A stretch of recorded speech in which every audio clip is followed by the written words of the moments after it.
All right, welcome back.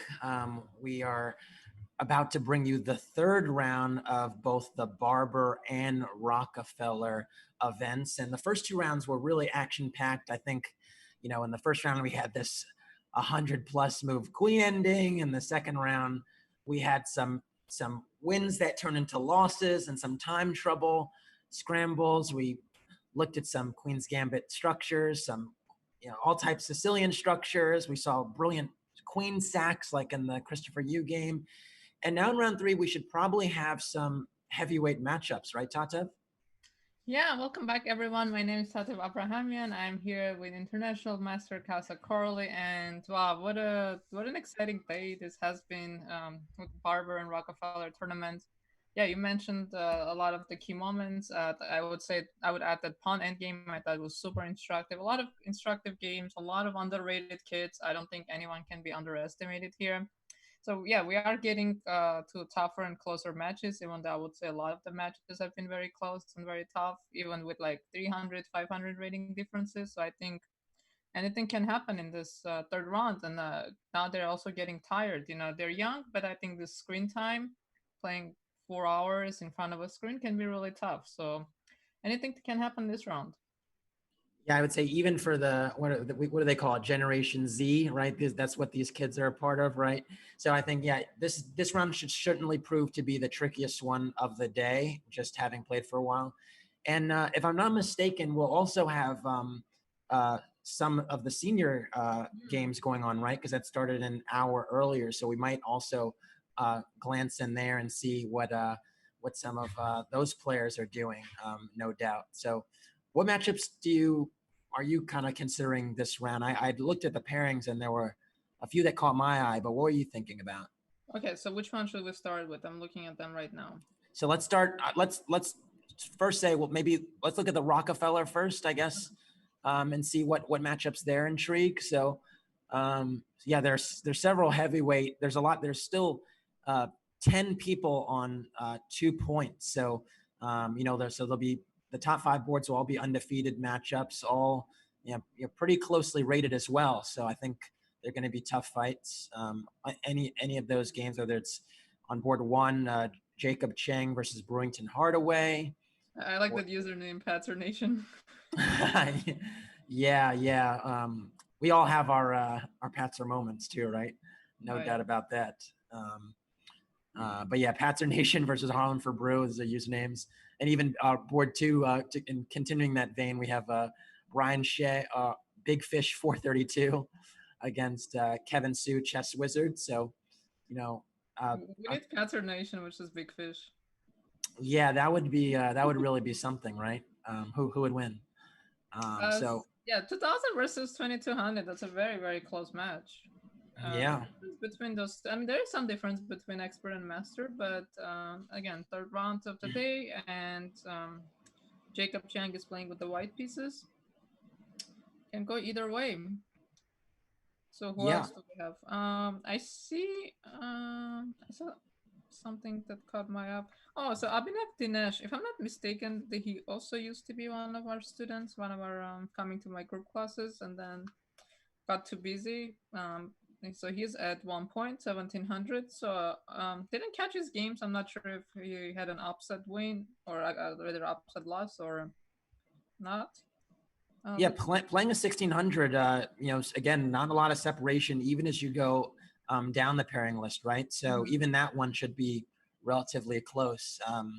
As you mentioned, everyone in this tournament's going to pretty much be a tough out. So, 100 point separation is really, you know, really close matchup, I'd say. Yeah, and a kid that hasn't played in like 5 months. How long has it been? It feels like 5 years, but I think five Yeah, months. I think it's very dangerous because they're so underrated, and like these ratings are probably pretty meaningless. hmm Maybe a little bit indicative of their true strength, but I think for most part not too relevant. yeah. And what Um, about our other section? Yeah, I was just looking at that as well. So in the Barber, I mean, we have essentially 8 players on 2 points, so on an undefeated score. Still a bit of an imbalance, but we do see some national masters playing IMs and FMs playing IMs in the top few boards.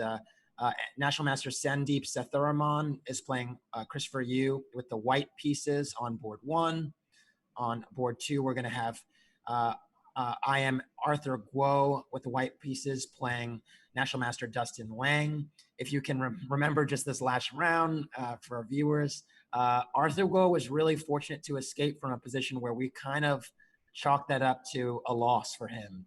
And he was able to, take advantage of his opponent's time trouble and kind of just keep the game going. I mean, that's kind of been the theme sometimes is, you're down, but not totally out. And yeah, you see. But anyways, we have a game underway. So shall we just get started? Yeah, let's get started with our leader and our highest rated player in both tournaments, Christopher Yu. So last game, he's been very convincing so far in this tournament. First round, okay, the engine was saying white has big advantage, but again, as we said, it was just one, like white had to find something very precise in a very complicated game. So I think that's a bit meaningless. And second game was crushing, beautiful victory. And now he is playing with the black pieces, and we have Grunfeld. Grunfeld. Yeah, this is actually, I know Christopher Yu plays the Grunfeld pretty religiously actually against D4 and C4. So I would just make the assumption that he knows these systems quite well. Although this E5 move is actually pretty rare. You don't normally see E5 before black castles in these systems. In fact, normally white would also be castled and black would be castled, and they play this little dance before they play E5 with like rook E8 and rook E1. So I'm a little bit surprised about seeing E5 this early, but I suppose the point is that, frankly, white hasn't castled. White's king is still on E1, so maybe a quick queen takes D1 would be a nice retort if white captures on E5. So what if I go D5? Yeah, that's normally the move. But then you see knight A5 typically, and then you undermine the pawn with C6. That's normally the way they do things. But it's just a weird dynamic to me that both kings aren't castled yet, because normally you see these positions with the king's castle. So what is, I wonder what is significant here for white? Since black has played it without castling first. Yeah, I'm not, I can't say. I mean, yeah, D5 seems to be like the natural move. I don't know if maybe maybe white can actually castle as well and then gambit the D4 pawn because the king is on E8. But yeah, castles, and then maybe we'll see a transposition with D5 here. That's all the only thing I can envision. But I would say so far Christopher has had the upper hand in the opening in every game. It feels like he's more comfortable, he's playing faster, and he's the one with the preparation, which doesn't surprise me because he's a top junior player, so he gets a lot of training. And obviously, okay, he's also an international master, so you don't get to international master without any openings, right? So this part doesn't surprise me. But I feel like he's the one who kind of dictates the game. Yeah, I think especially too, like he understands that he's a favorite, so he can also afford to take some risk, you can say, because he feels he can make up for it for a position that might not be ideal with talent. And I think he's really taking serious liberties here to kind of, imbalance the position, get white out of book relatively quickly, because the knight coming to E7 in the structure is extremely rare. This is not what I just heard from you. So why is there a knight on E7? So I have to go E4, right? My pawn is hanging. And yeah. Wow, he's playing very fast. So if I go D6, where is this horse going? G8? Yeah. I mean, again, I think basically Christopher is taking real liberties here to imbalance the position. And doesn't necessarily care about the objective evaluation. And I think that's something you see a lot too in chess these days, is you try to confuse your opponent. There's maybe one or two paths that actually refute the idea or the concept, but there are more opportunities to kind of go wrong. And in the event that you miss that opportunity, black has a very playable and maybe even better position, right? This D pawn on D6 is an asset if it remains. it's a weakness if it's just gone from the board, it just drops, right? And then black has very clear play. So Cursor's basically saying, do your worst. And yeah, we'll have to see if white is able to combat this.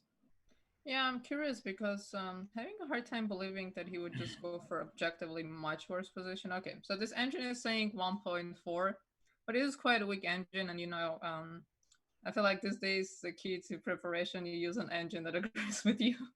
Because sometimes, like, you use Stockfish, it says something, and then Lila is like, oh yeah, this is playable, and you're like, okay, that makes me feel good. But also, sometimes you check with a super engine, and the super engine just gives completely different evaluation. So of course, the chess.com engine is not a super engine. So I'm wondering if there's more to the position than we're seeing. But I mean, playing this kind of chess is very questionable to me. Yeah, if I go d6, you have to go knight g8, right? There's just nothing that I can possibly do. There's like no tactic. You cannot have tactic with pieces like this. I mean, my issue would be that, even if black does manage to surround the pawn, which is not completely guaranteed.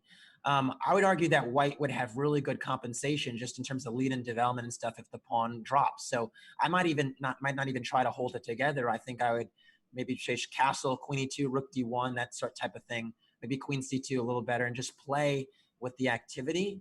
But I actually have a question for you about, because you mentioned Stockfish and Leela, and I don't actually prepare with engines that much. So I'm actually curious. When you're preparing, do you tend to use two engines to kind of check things, or is one enough, or because in terms of that validation process for you? I've been leaning more towards Leela. I feel like Leela agrees with my style more. Leela is more aggro. I think it can be useful to check with two engines because sometimes Leela just misses some basic things. And I've actually had instances like I'm analyzing and then I'm like, there's like a tactic and then it says like an evaluation and it's kind of shocking. And then you make a move and then it's just like, yeah, like you missed this. And then you turn on Stockfish and Stockfish sees it immediately. Sometimes they disagree, these engines, but I think again it depends, and this is something that Vishenand was saying in his he was interview on the podcast Perpetual Chess, and he was saying, like you analyze with an engine, and the engine says like moves that would never cross your mind are okay, and then you sit down and you play at the board, and you're like, oh my god, like how can I possibly make this move? Because some of the moves are so unnatural, and there's also the instance like the engine will suggest a move and then you'll make sense out of it, right? You'll be like, oh yeah, this is why the engine wants it. But then if you look at it, you would never reach that conclusion yourself, which is pretty interesting. Because you would never come up with it. But once someone tells you that, you're like, okay, that makes sense. But you yourself like don't have the ability to go through that process of thinking to come up with this.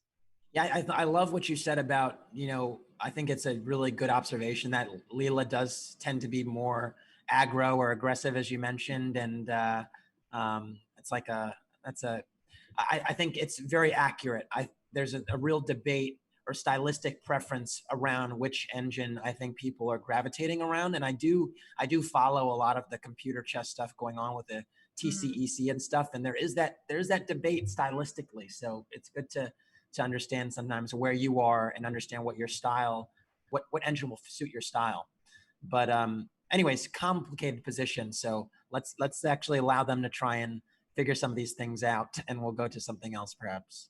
I was gonna ask you, can you guess what move I want to play here? With white. Oh, okay. I'll give you a hint. So oh, you're highlighting the knight. Okay, so you want to, because the thing is, I'm still thinking you're going to be super aggro, and I was wondering if you would be as bold to play knight takes e5, to be honest, and then play f4, e5. I don't agree with it, but I was just wondering. So you're thinking a4? No. Oh, you highlighted the knight. I thought you maybe wanted to kick it. b3, restricting the knight. Yeah, of course. How could I not note that? Yes. This is just like that Italian back then. This looks so bad. Like I put a bishop on a3. I think I hang on to my pawn. You don't have knight c4. Like this looks pretty bad. Yeah, I mean, I'm inclined to say that I don't like this position. I will say that I think that black if you give black a few moves, I think black would love to play f6, knight h6, and knight f7, to be honest, and then and rearrange with bishop f8. I don't know if I love putting the bishop directly on a3, because then the bishop is pinned, actually, or the pawn is pinned to a3 sometimes. So okay, I don't know. Putting the pawn on d6 is a commitment, right? Because you are over pushing it. It's not gonna come back, and you might have to part ways with that pawn. But I also feel like your opponent plays like this, you kind of feel obligated to push it, because sometimes your opponent does a lot of ridiculous things and they get away with it, and you kind of feel bad about it. It's like, how can I let someone play chess like this against me and then just be completely fine? So I feel like this needs to be played. Actually, I wanted to go to oh no, I was just looking at a game and now I'm not seeing it. Oh, I wanted to go to our Rockefeller section, so I'm gonna open a game because we missed a lot of games by Brewington. So now you get to guess the opening. Oh my gosh, this one is easy peasy, lemon squeezy. King's Indian. So is this old theory or they're just blitzing? Like, what is happening here? So yeah.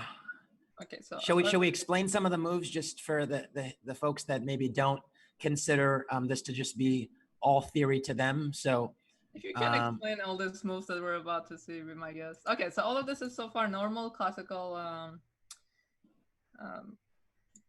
King's Indian.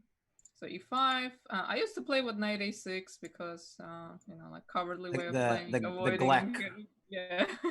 Yeah, Luke McShane was one of the biggest practitioners of knight a6 in the past 15 years. He's been using it religiously. D5, knight e7. So now that they go b4, yeah. So the b4 is the bayonet attack. This was popularized by Kramnik, and sorry, I clicked. And yeah, I just wanted to mention here that the idea is that white is very quickly trying to get this break with c5 on the queen side, whereas black is trying to push through on the king side. Now, computers will actually give white overwhelming advantages in these positions because they overvalue the space and underestimate the king side counterplay and attacking chances. That being said, you have to have a real appetite for risk to play this with black, because every game you're in some strategic danger if you don't manage to crash through with checkmate. And your most important piece actually is your c8 bishop, because if you exchange this bishop, your attack just disappears, which is pretty fascinating how that happens without one piece. Okay, so f3. So okay, white creates a pawn chain hanging onto the center, and now f4, with the idea being it's like two different games happening: white playing on the queen side, black playing on the king side. And the weakest point in black's position is, of course, this root of the chain, because we will play c5 and take it. As a matter of fact, can you explain that a little bit? I think, I understand this, but I think it's actually an instructive point to point out. Why is that light squared bishop so important for black? For the folks out there that maybe don't get that entirely. Let me clear the arrows. Because we have this terrible pawn structure. Well, not terrible pawn structure. We have this terrible bishop because of this pawn structure. So we're basically killing our dark square bishop. So logically, it makes our light square bishop to be very important. And because all our ideas are associated with g5, g4, and the bishop on c8, even without moving, is a great attacking piece, because it's targeting the square it needs to. So you don't even have to waste time moving it. For example, if you play, like if I just go forward in the game, what is happening? Okay, that went too far. No, the point that I wanted to make, that I don't need to go make so many moves to make, is like you don't need to develop your bishop. Like your bishop on d7 is just as good as on c8. And it's targeting a very important square. So it's actually very useful that without developing the piece, you can it's part of the attack. So the thing is, if we look at the pawn structure from white's point of view, we have our pawns on the dark squares, and white has their pawns on the light squares, right? So they want to get rid of their light square bishop. So without this light square bishop, the g4 square is more defended, and this g4 break is less scary. So if at some point, for example, if I don't go, if let's say I make a move and you go f4, and I go bishop g4, like something like this would highly favor white. Because I got rid of my problem piece and you're stuck with this bishop. So any kind of endgame is going to be terrible for you. Like strategically, your position is just awful. And g5, g4 is not as scary because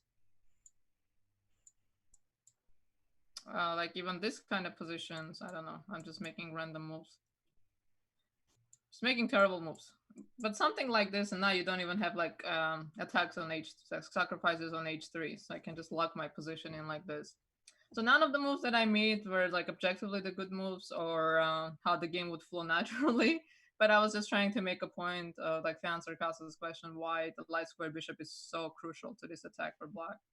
Yeah, and I think it's a great. I think you pretty much hit the nail on the head, right? Is that bishop is actually critical because of the lever that black actually needs with g4 is easily supported by that light squared bishop, and even those sacrifices you mentioned on h3 are just really not going to work if the bishop on c8 is not there or not on the board. So yeah, so let's see what happened here. So both sides are just ignoring their opponent's plans, which is kind of rare in these systems. Normally, black will try to slow down white at some point. It's very rare you see a4 and a5 with white happening.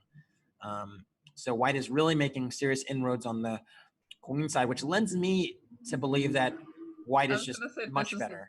Bathtub position. Oh yes, this is the symmetrical bathtub. Both sides have the bathtub, right? Because a6 and a5 are both, they're both kind of I don't know, reverse bathtub. I don't know why it's called that, but it is. So we're just gonna roll with it. Yeah, But isn't the normal move here to go a5 and kind of break apart this? Because if you do this, then your queenside play is just done. Yeah, I mean, this is surprising to me that a5 wasn't played. Although I will say there is a theme sometimes where white has this breakthrough with c5, believe it or not, in the position that's closed. So there's actually some games I've seen where if you in that position where you said a5, b5, if white got two moves, like bishop a3 and c5 is actually extremely dangerous sometimes. For and the knight comes to c4. Like something like this. Yeah, these can be extremely dangerous for, not even having to go d6, honestly. Just going knight c4 and keeping the knight, it can be very, very dangerous. So, yeah. Yeah, but still, okay, f5 looked like a natural move to me. Okay, so black is just going all out, kind of ignoring what white is. Whoa, I did not mean to do that, sorry. Okay, attacking, defending, c6. Yeah, so it looks like white is first. Yeah, because black hasn't made... Yeah, black needs g4. G3. G3, okay, so here, white actually is voluntarily giving black a lever to work with. What do you feel about G3? I'm not sure yet. So G3, very tactical move. So I think the idea is, okay, first of all, how is white gonna continue on the queen side? I'm not sure about the c6 move. I thought the whole idea is to go like b6 at some point. To be honest, I would have played c takes b7 with white. I actually like this idea with c6, just with what they did in the game. I just thought as soon as the pawn gets to c6, I'd take on b7, distract the light squared bishop away from that g4 lever we were talking about, and then just play on the c file. Like I don't know, like something like b5, bishop a3, rook c1, something along these lines. I wouldn't even encourage the bishop back to c8. I would have just tried to just play on the c file very quickly because, again, black still hasn't gotten their break yet. So it seems like white is faster. Sometimes here, actually, you'll see this move. This is another really nice move in the King's Indian structures with white, this rook a2 move. And I know being an Italian player, you'll be familiar with that concept of this prophylaxis of the second rank. I saw it in a game recently that Ding Liren played, which was really wonderful. So rook a2 is a nice maneuver for folks out there, covering the second rank sometimes, a little prophylaxis calm before the storm, so to speak. I love rook lifts, even it's like a tiny lift. So I appreciate rook a2. Okay, so let's take a look. So c6 was played, knight f8, b5. White is just shoving their pawns. I wonder if white has like a long-term, not even long-term, but like a vision of where this is gonna end. Okay, so g3. So I think the point being is if you take, I probably just take back on g5 hangs. And I think just kind of taking advantage of this slight miscoordination. Don't remember many games where the rook goes to f6. So, and like black's pieces look a little iffy to me. Yeah, sometimes you'll see like rook f7, bishop f8. So, but yeah, right, rook f6, rook g6 is a bit rare. Yeah, and rook f7 usually also covers the 7 rank, right? When sometimes you take on d6 and you play knight b5, it just covers it. But you know what? Rook f6 was played to defend d6, right? Because we had that problem as well.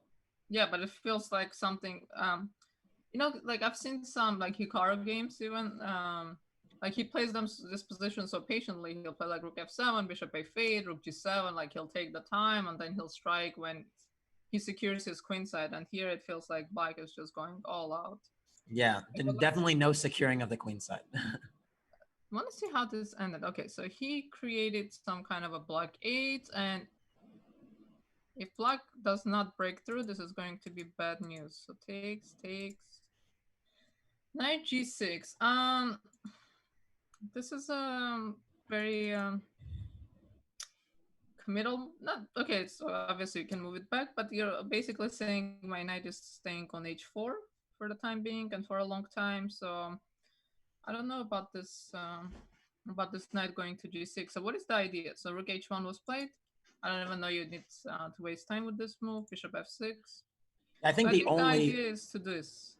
I think the only concept black has here is knight takes f3 and knight h4 at some point, and you're hoping that you can get the light squared bishop as well as the g pawn eventually. So I think actually this is still, even though I see the bar giving white overwhelming edge, I think this is still tricky to defend, because if you give black these a few moves like you mentioned, king g7, knight takes f3, maybe queen h8, might be something, but it's hard to imagine with it's hard to imagine that objectively white isn't doing amazingly with the space on the queen side. This can be some Kasparov versus Piquet. Queen a7. Yeah. I mean, the queen gets there, but I mean, this is just what I would do actually, just to really quickly, instead of b6, what I would do is I would go after c takes b7. I love c takes b7, distracting the bishop. After bishop takes b7, I go a6. And my point would be is how do you ever get your rook on a8 into the game meaningfully?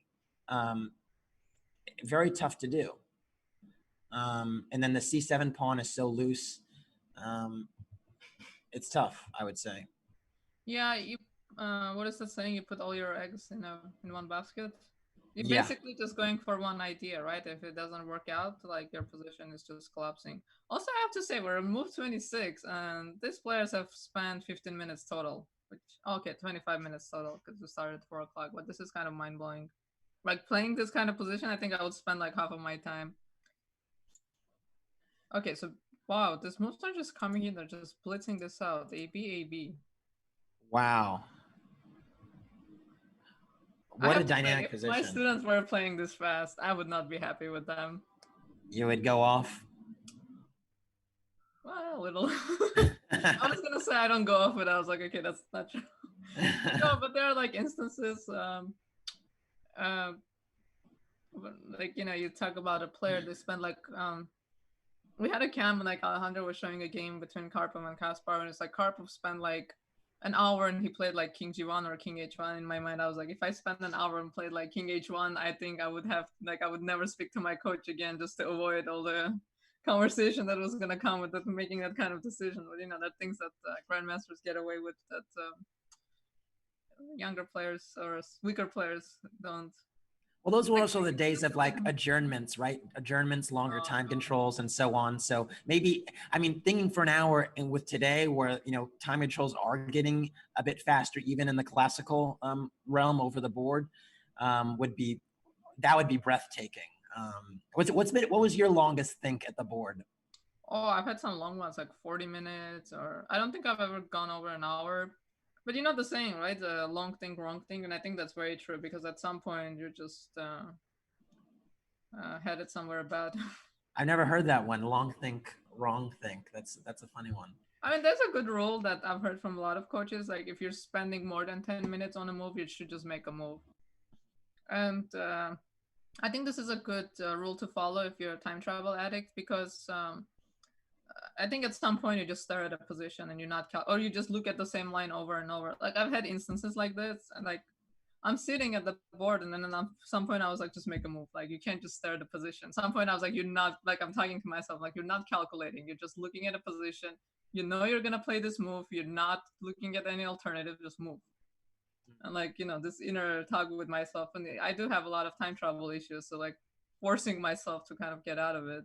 But convincing myself not to, like, this pattern of just sitting there and staring at a position is pretty bad. Yeah, easier said than done to correct though, right? No, but I think if you have that rule that no more than 10 minutes, and I think the difficult thing is to prove to yourself that you're actually capable of doing it because you're like, sorry, because if someone, like if a coach told you that or you tell a student, immediately it's the excuses, right? What if it's really complicated? What if I need to calculate? What if this? What if that? But if you just do it one time and then you kind of like take into account like how many games you've lost because of time travel and how many games you've lost because you didn't think enough, I think you see a difference. Yeah, I agree with you. In my personal experience, I had this problem of time trouble when I was in my teenage years, and basically I just wanted to play the best move every time, and now I don't desire to do that, frankly.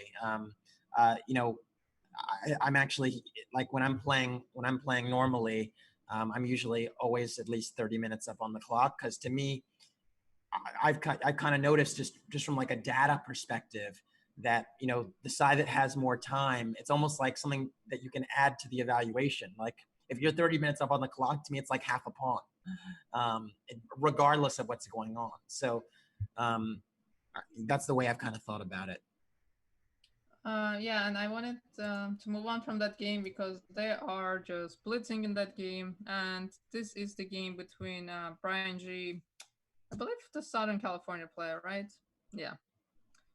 With the white pieces, he is playing against someone rated almost 1,000, Kevin Su. And from what I understood, Black has a very desirable Sicilian. So I wanted to see what went wrong. Timing off. Bishop D3. Huh. Bishop E3 here, or no, Bishop D3 here. Yeah, usually when they play Bishop D3, they're castling kingside though. Because they're this was a line, right? This. Yeah, this was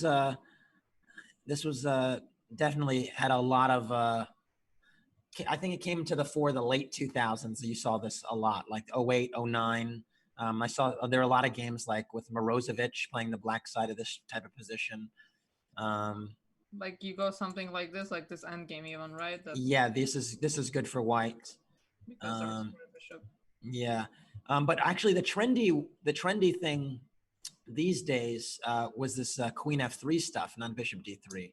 Everyone's going Queen F3, Queen G3, with the intent to get to these kind of favorable queenless middle games after H takes G3, where there's pressure on the H file, and you kind of freeze the bishop on F8 that's covering the G7 pawn, because the queen hits G7. Yeah, we usually play this against the con, like this Bishop D3, but this Bishop D3, Bishop E3, I feel like these moves don't really go together. I agree. Okay, so 95. So now we're threatening knight G4. So this is actually okay. So if you go like this, you might actually already find yourself in trouble because something like this already looks iffy.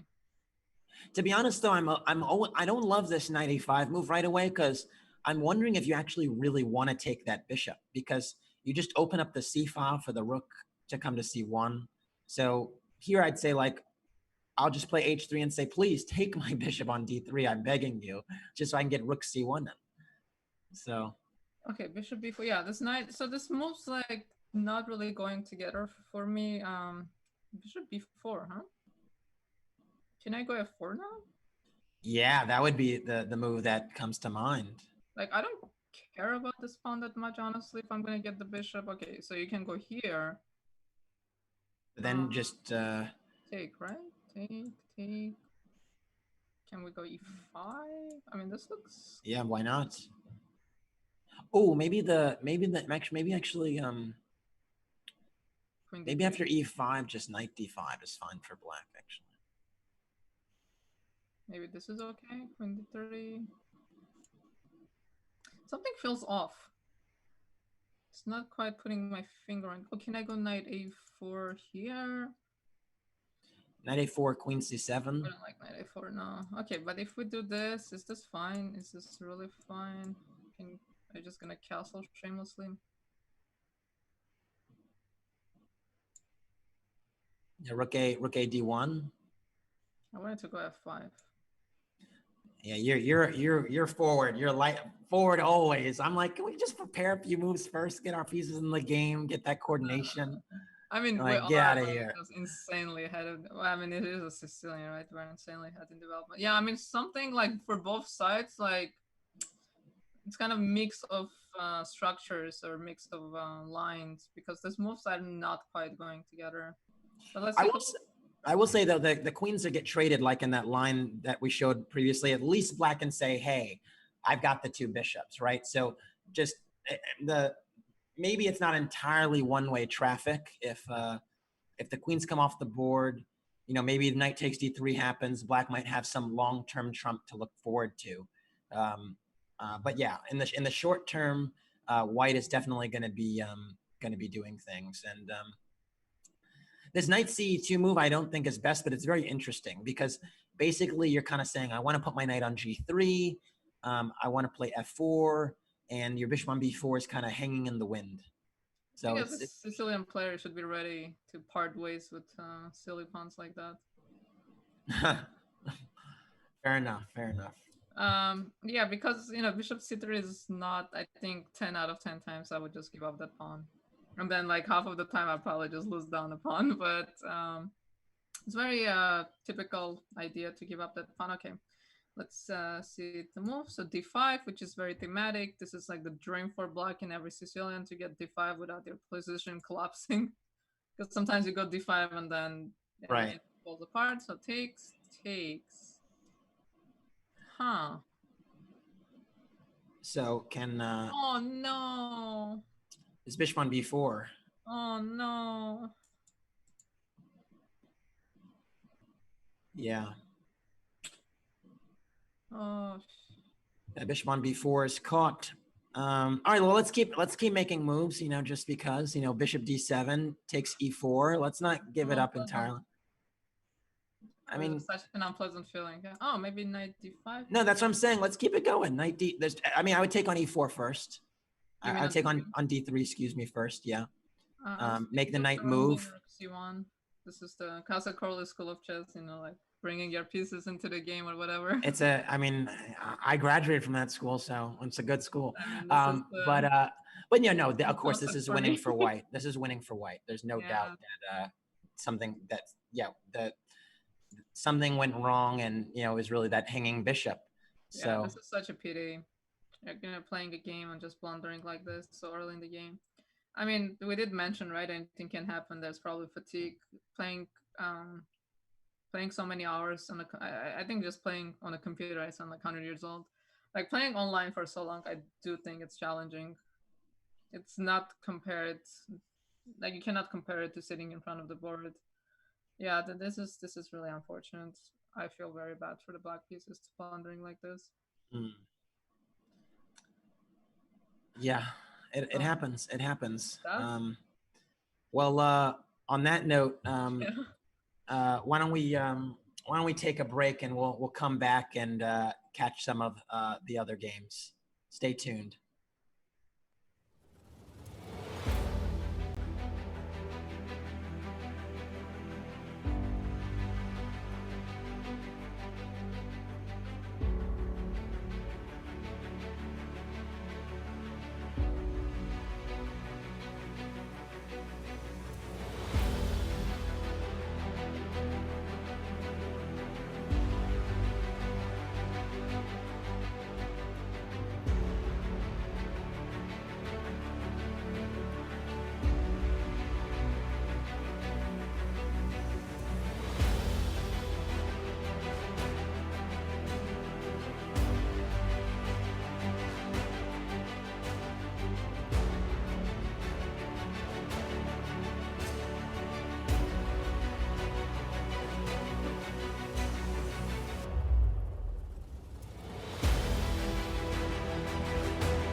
All right, welcome back to coverage of round 3 of the Barber and Rockefeller events, and we have a lot of action going on. So I think right now we're tuned in on this Wild King's Indian, which did change while we were gone. So what happened? What changed? Yeah, this game is changing a lot, and actually, White took. Oh no, Black took their first thing. They spent. So we left off here. So Black took some time, and Burrington hard away from New York. What move are we on? 26. Yeah, so 26. If takes his first thing in the position. Before this, they were really blitzing it out. So I guess here he felt this is a really critical point, and he needs to decide which way the game is going to go. And he took on b6. I mean, maybe he was actually spending some time thinking about just pitching his whole queen side, going queen h8, and just going all out. And maybe he decided it's not going to work out. So he decides to take on b6, so bishop d6. So we're trading a pair of rooks.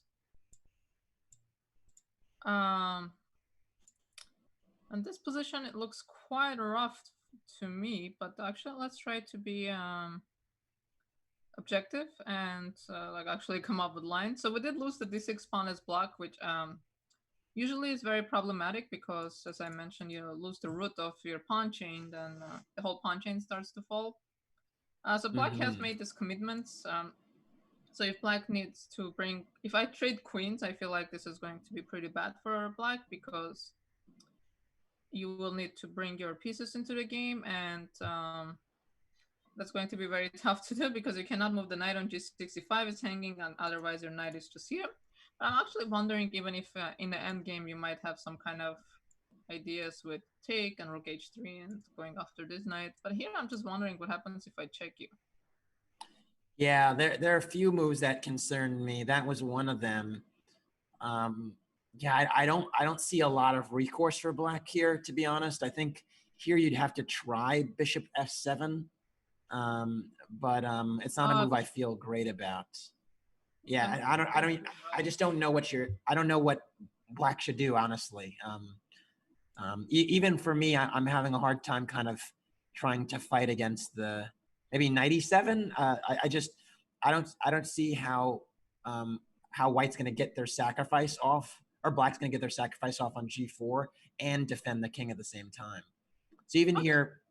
So, but if I do things like this, now you have play, right? Now you're taking on c4. Now things are getting complicated.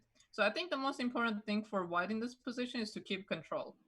Yeah, so knight b5, right? Why even do anything? Just after queen a7 check, just knight b5, or even knight b5 right away. I love the idea of just putting the knight on b5, supporting the bishop. d5? b5. Ah, okay. Because I was thinking, I thought you said here, and I was like, hope. Yeah, no. I just want to keep everything locked up. The knight on b5 gives additional support to the bishop on d6, supports c7. It's just, where's the counterplay for Black? I just wanted to take a pawn.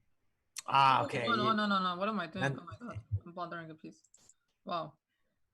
But here, we have to be careful because if you take, is queen d4 enough? Yeah, just knight b5. Don't allow these things. Don't even allow the d file's not for the Black queen. No, thank you. We're not giving that to you. What if I go here? That works too. But at least maybe the queen can hope to get out with like queen d7, queen c6, some activity on the diagonal. On c5 maybe. No, queen takes c8. No, then I take here. You don't have checks. But you do have the game that we mentioned with Kasparov. Oh my gosh. Whoa. So this is the kind of thing you don't want, right? Like in this kind of positions. And I think this is kind of like, as you get older, you become lazier in chess. Bit of a generalization, of course, but this comes with experience of more so than laziness. But sometimes you look at a position, you have different ways of winning and different ways of continuing the play. And this kind of position, number one thing I think for White is not letting go of this control of the position. So you don't want to allow counterplay. Like you mentioned, knight b5 looked like a good move. Maybe c7 was winning somehow tactically. I mean, again, if you calculate tactically, it's hard to argue with it. But, oh my god. So king went to h8, actually. c7 was played. Yeah, this is very convincing. Well, yeah, with the king on it. Well, with the king going to h8, c7 is more encouraging because you're basically have queen b8 and queen trades as well as holding the the pawn. So I think if the king did not go to h8, I still would have preferred knight b5, just because black has no constructive active plan. So you can kind of continue to play in this kind of boa constrictor fashion. Whereas here now, because the king is on h8, the queen on e8 is pinned. So there's no active play anyway. So yeah, impressive game by white. I mean, let's not forget that, white is nearly well over 200-point underdog, and very important and very impressive game by Jacob Chang. They've really done well to get the gains and make the inroads on the queen side. Okay, let's not call the game yet, because every time we do something goes wrong. But this one we can't call. Look at the queens are coming off. No, okay. This is the commentator's curse, right? The second you say the game is over, something goes wrong. But I'm also going to point out now your rook on h6 is actually hanging, so any kind of tactics with knight f3 are just out of the window. And the other thing I want to point out too, that's a bit of geometry I always love to point out, is when a piece is 2 diagonals away from the knight can't actually harass it for 3 moves. And so with the king on f2 and the knight on h4, there are no discovered checks or tactics or anything that actually bother the king. And I always love to point out that bit of geometry, because it gives you a feeling of an air of security, basically. Yeah. No, this is tough loss. Okay, I shouldn't say that. No, I mean, tough game so far as it's going. Hard to even suggest a move for black. You have to play something like queen here, and I will take on b6, and I might actually... Oh, actually, maybe not even that. But basically, I'm trying to pass the move, but which is hard to do. So my point is, let's say something like this, and bishop c4, and I'm just getting a full queen. Like, I'm not winning a piece, I'm just winning a queen. And I think this is very likely that will happen. I would like white to actually be precise and not just be like, oh, I'm winning, which should be good enough, and think, oh, I'm winning a piece and I'm winning the game, but try to find the most precise way of finishing off their opponent. Yeah, so here black takes another thing, but unfortunately, I don't think the position offers enough for them to come up with some kind of a resource. It's just, sometimes like you can fight back, but if it's not there, there's nothing you can do. Yeah, I have to. This one I'm not gonna try even. It's a tough one. Yeah. So let's see how it develops. We'll move on to another one. So it looks like, okay, so Brian G did win a piece. I wanted to see how this game went. So here, and he went knight c3. Okay, so he doesn't want to allow knight d5. But I'm wondering what not rook c1. Yeah, no, knight c3 gives, if we can call chances, I think knight c3 keeps black, allows black to continue to make moves, because here the queen is already kind of caught, and it would be hard to continue this game for another 10 moves. Now knight c3, at least black can try to keep the game going. Yeah, definitely. Yeah, this I mean, okay, the engine still gives it +4. Of course, the advantage. Actually, knight c3 kind of growing on me, keeping this knight at bay. Now yeah, but one, and then knight something will be discovered. The problem is actually is also your king. Yeah, no, I was thinking maybe there's some. Again, we are dipping into the let's try and keep the game going mode of things. But I would, with black, either consider a5 or rook c8, just trying to nudge the queen in some way off the file. I understand that there are squares being compromised, but we gotta find a way. That's all I got for you, Tato. No, that's fair. That's fair. Yeah, I think this might be another example that maybe it's just not there. Personally, I thought rook c1 was a very good move, but this might just be good enough. Maybe rook c1 there was something. Yeah, I agree. Rook c1 would have, and then knight takes c6 would have. Starting to get messy. Yeah. But very okay, messy. We also don't have to take. No. We can just move the knight. Knight c3 looks good enough to me, and white is very comfortable. Yeah, barely spent any time on the clock. Very unfortunate blunder by Kevin. So, but hopefully he can keep the game going so that at least there can be some fight. Maybe give his opponent an opportunity to make some mistakes and see where it goes. All right. So a5 was played, but I have a feeling a5 is just going to accelerate what's bound to happen. Because once I play queen a3 and knight goes to here and check. Yeah, no, I think the idea is a5, queen a3, and then queen c4, and trying to go queen b4. That's like the only try. You just try to get the queens off and castle, and if you get that, then you're gonna have the game continues basically. So if I go here, you go queen. I mean, this is so counterintuitive to trade queens when you're down material, because you're supposed to. Yeah, but this pawn on d3 is kind of it's still there. If the rook gets the a file, maybe a2 becomes sensitive. Dreams. That's all we Just have make here. moves and keep the game going. Yeah. Right?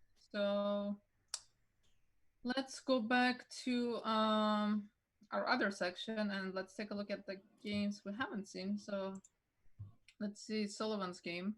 Whoa. Wait, what happened? So we're back in the Barber. Yes. Okay, so let's. So this is Sullivan McConnell with 1.5 points against Donald Johnson, also with 1.5. So how many players have 2 points here? So there are 8 players on 2 points in the Barber and 10 players on 2 points in the Rockefeller. So still a nice sizable undefeated pack. So he repeats his line. So what happened? This is a knight d4. Very nice improvement. It's an improvement, yeah. This is a line, right? You take, so they cannot take back because this is very unfortunate. But what was the move here? I will not remember this for the life of me. I guess knight f6. Yeah, I mean, typically, whenever you get these types of structures, black has pretty good compensation. Yeah. I would honestly typically take black, but I'm actually wondering, why was knight takes b5 necessary? Like I thought black can just play e6 there instead. This is a line. But isn't the bishop kind of there to be taken when you want? Like if you go instead of knight takes b5 with black after knight no, I understand what you're saying, but I think black just went for this line. I know knight b5, d5 is a line, so maybe that's just their personal preference. And does white? I guess I'm not familiar with it. Does white actually like this position, or is this how is white feeling about losing the bishop pair and getting the pawn? What would be your take on it? D5, if I'm remembering correctly. I'm also not too familiar with these lines. I never played the Sicilian too seriously with black, and I never played it close Sicilian with white. So I'm not actually sure how they feel about this position. But I do know it's a line, and I think when you go bishop b5, knight d4, you should be ready to part ways with your bishop, right? I think you should be okay. And also this bishop maybe not the most amazing piece. Oh, so this didn't happen. So let's see what did happen. So a lot of action happened in this game. I was just curious. Wow, this is a difficult move to play. But maybe structurally it's actually good. So I'm not saying it's a bad move. I'm just saying it's a difficult move. So both of us are biased, right? We would not. Would this move cross your mind?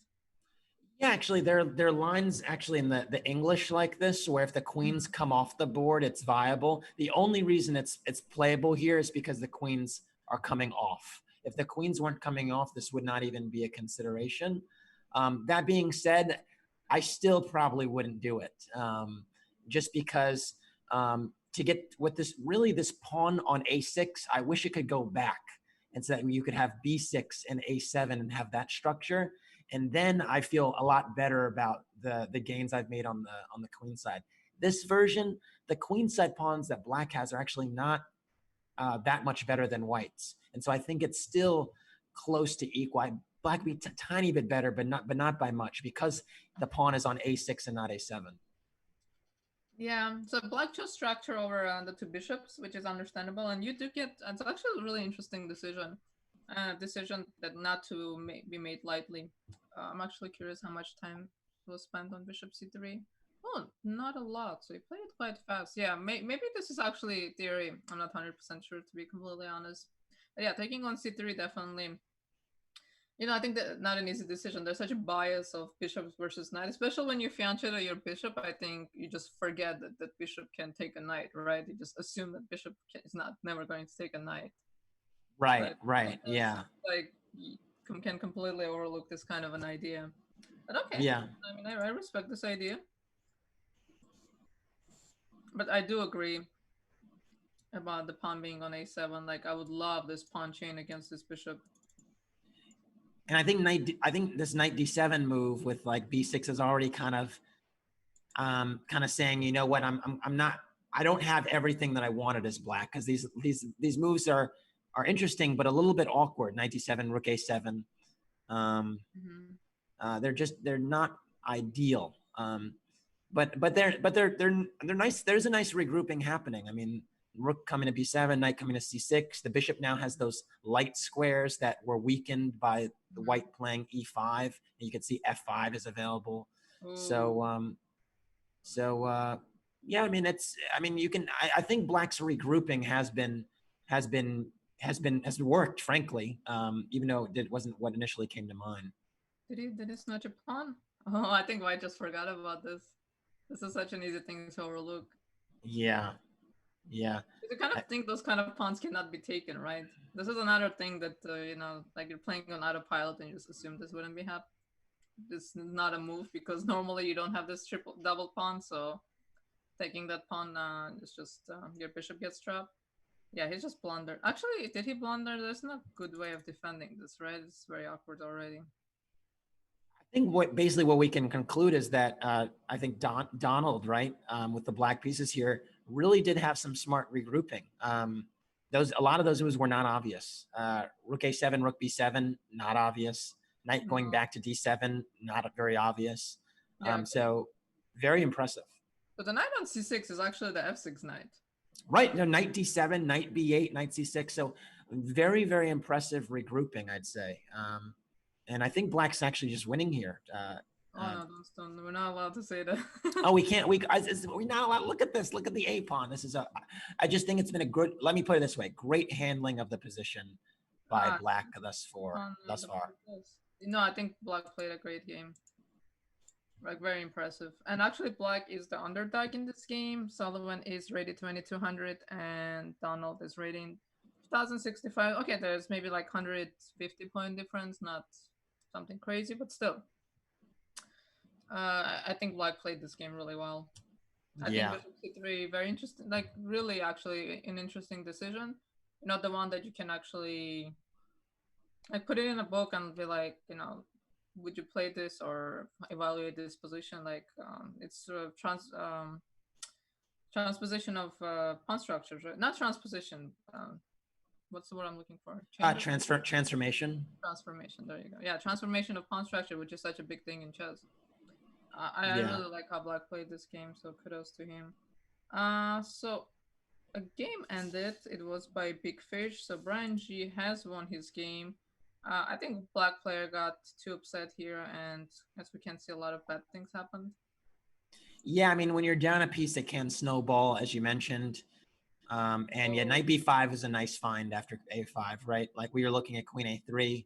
They're like, oh, wait, we don't have to move the queen. We can, get more material. So smart. In fact, I just want to point out before taking on a8, bishop c5 check is actually stronger. Yeah, I was actually just thinking bishop c5 here as a way to defend my knight, and now you think the pawn. Yeah, I think this happens sometimes when you blunder and then you just become too jaded. I mean, one thing that you're very good at is always fighting back, and this is something that I've been trying to work on with my students and trying to just get this idea through them that like your opponent will always give you chances. You just have to mentally stay in the game to find those chances. No doubt about it. Yeah. Especially, oh no, okay, we don't have to look at this anymore. Can we actually take a quick detour to the senior event, because I think some of those games will really be heating up, because we've actually they started an hour earlier, and they're probably in full swing right now.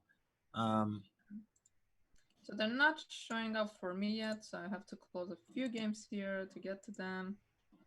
So a lot of games have I see. finished. Maybe after our break we can take a look at them. Okay. Yeah, I saw there's some very intriguing pairings like Zapata, Fishbein, Kudrin, Winslow.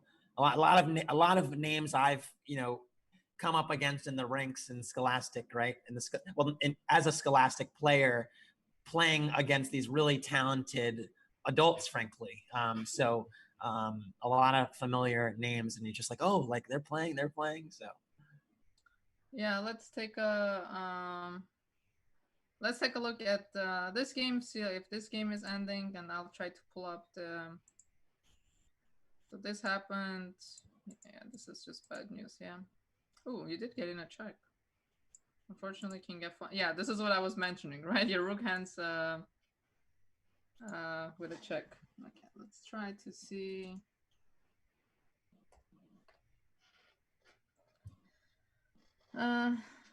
This is not going to end well for your boy from New York. yeah, tough game. King's Indian is like that sometimes. You're just it's a double-edged sword. So all right, I did manage to pull up a game. All right. In Tri-County is it that's Alex Fishbein and the white player's Zapata, Alonso Zapata. So guess the opening. Oh my! So this looks. Can't wait to hear the answer. So I mean, really, I normally look at pawn structure. This looks like if I can I get 2DS, I'm going to say Bishop's opening or Italian. That's the same. I mean, that's kind of like the same guess, no? Bishop's opening or Italian. Yeah. Okay. All right. So that's I'll my give guess. You another one. It's not that. No, I'm. Oh, you're giving me another one. Like they're like almost the same. So the only indicator I see is just the pawn on black pawn on b5 and the bishop on b3. That's kind of my hint here, and the pawn on white pawn on c3. That's all I got. Everything else is messy. I mean, the other guess would be Rui Lopez, of course, but it's a messy one. Okay, so what's your number one guess? Rui Lopez. Very nice. Very nice. So can we see it from the beginning? Yeah, let's see. So what line is it though? This is what I was wondering about. This is a rare. Yeah, this is you don't see this so much these days. Victor Mekalevsky wrote a really good Grandmaster Mekalevsky wrote a very good book on the open Rui Lopez that I haven't taken a look at, but I heard good things. What in the world is going on here? Whoa. Hold on. Yeah, let's back up a second. So black took a pawn on e5 because there was a pin. White ignored that pin. But you don't have a way of defending it. I mean, you could go h3. No, but I take. And then queen takes? No, queen takes is I'll take. And then queen takes d5. I have the bishop pair. I was thinking actually you can do this and go for this instead. But here you might have some issues, right? Yeah. Those bishops.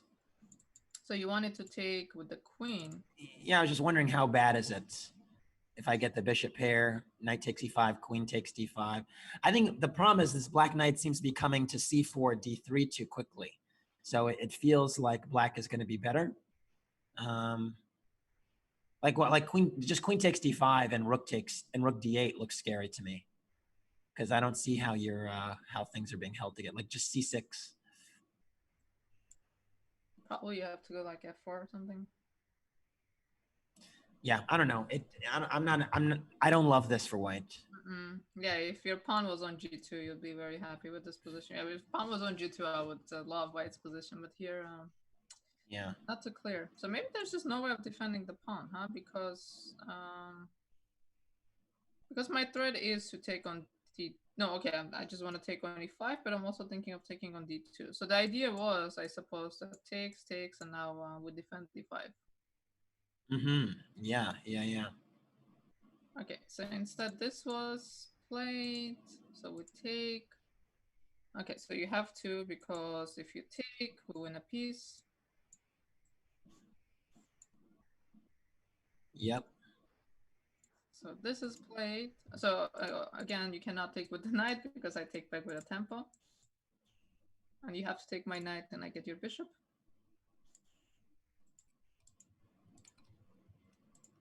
Whoa, sorry. Wrong arrows. Okay, so we're trying to checkmate. I respect this. Respect this move a lot.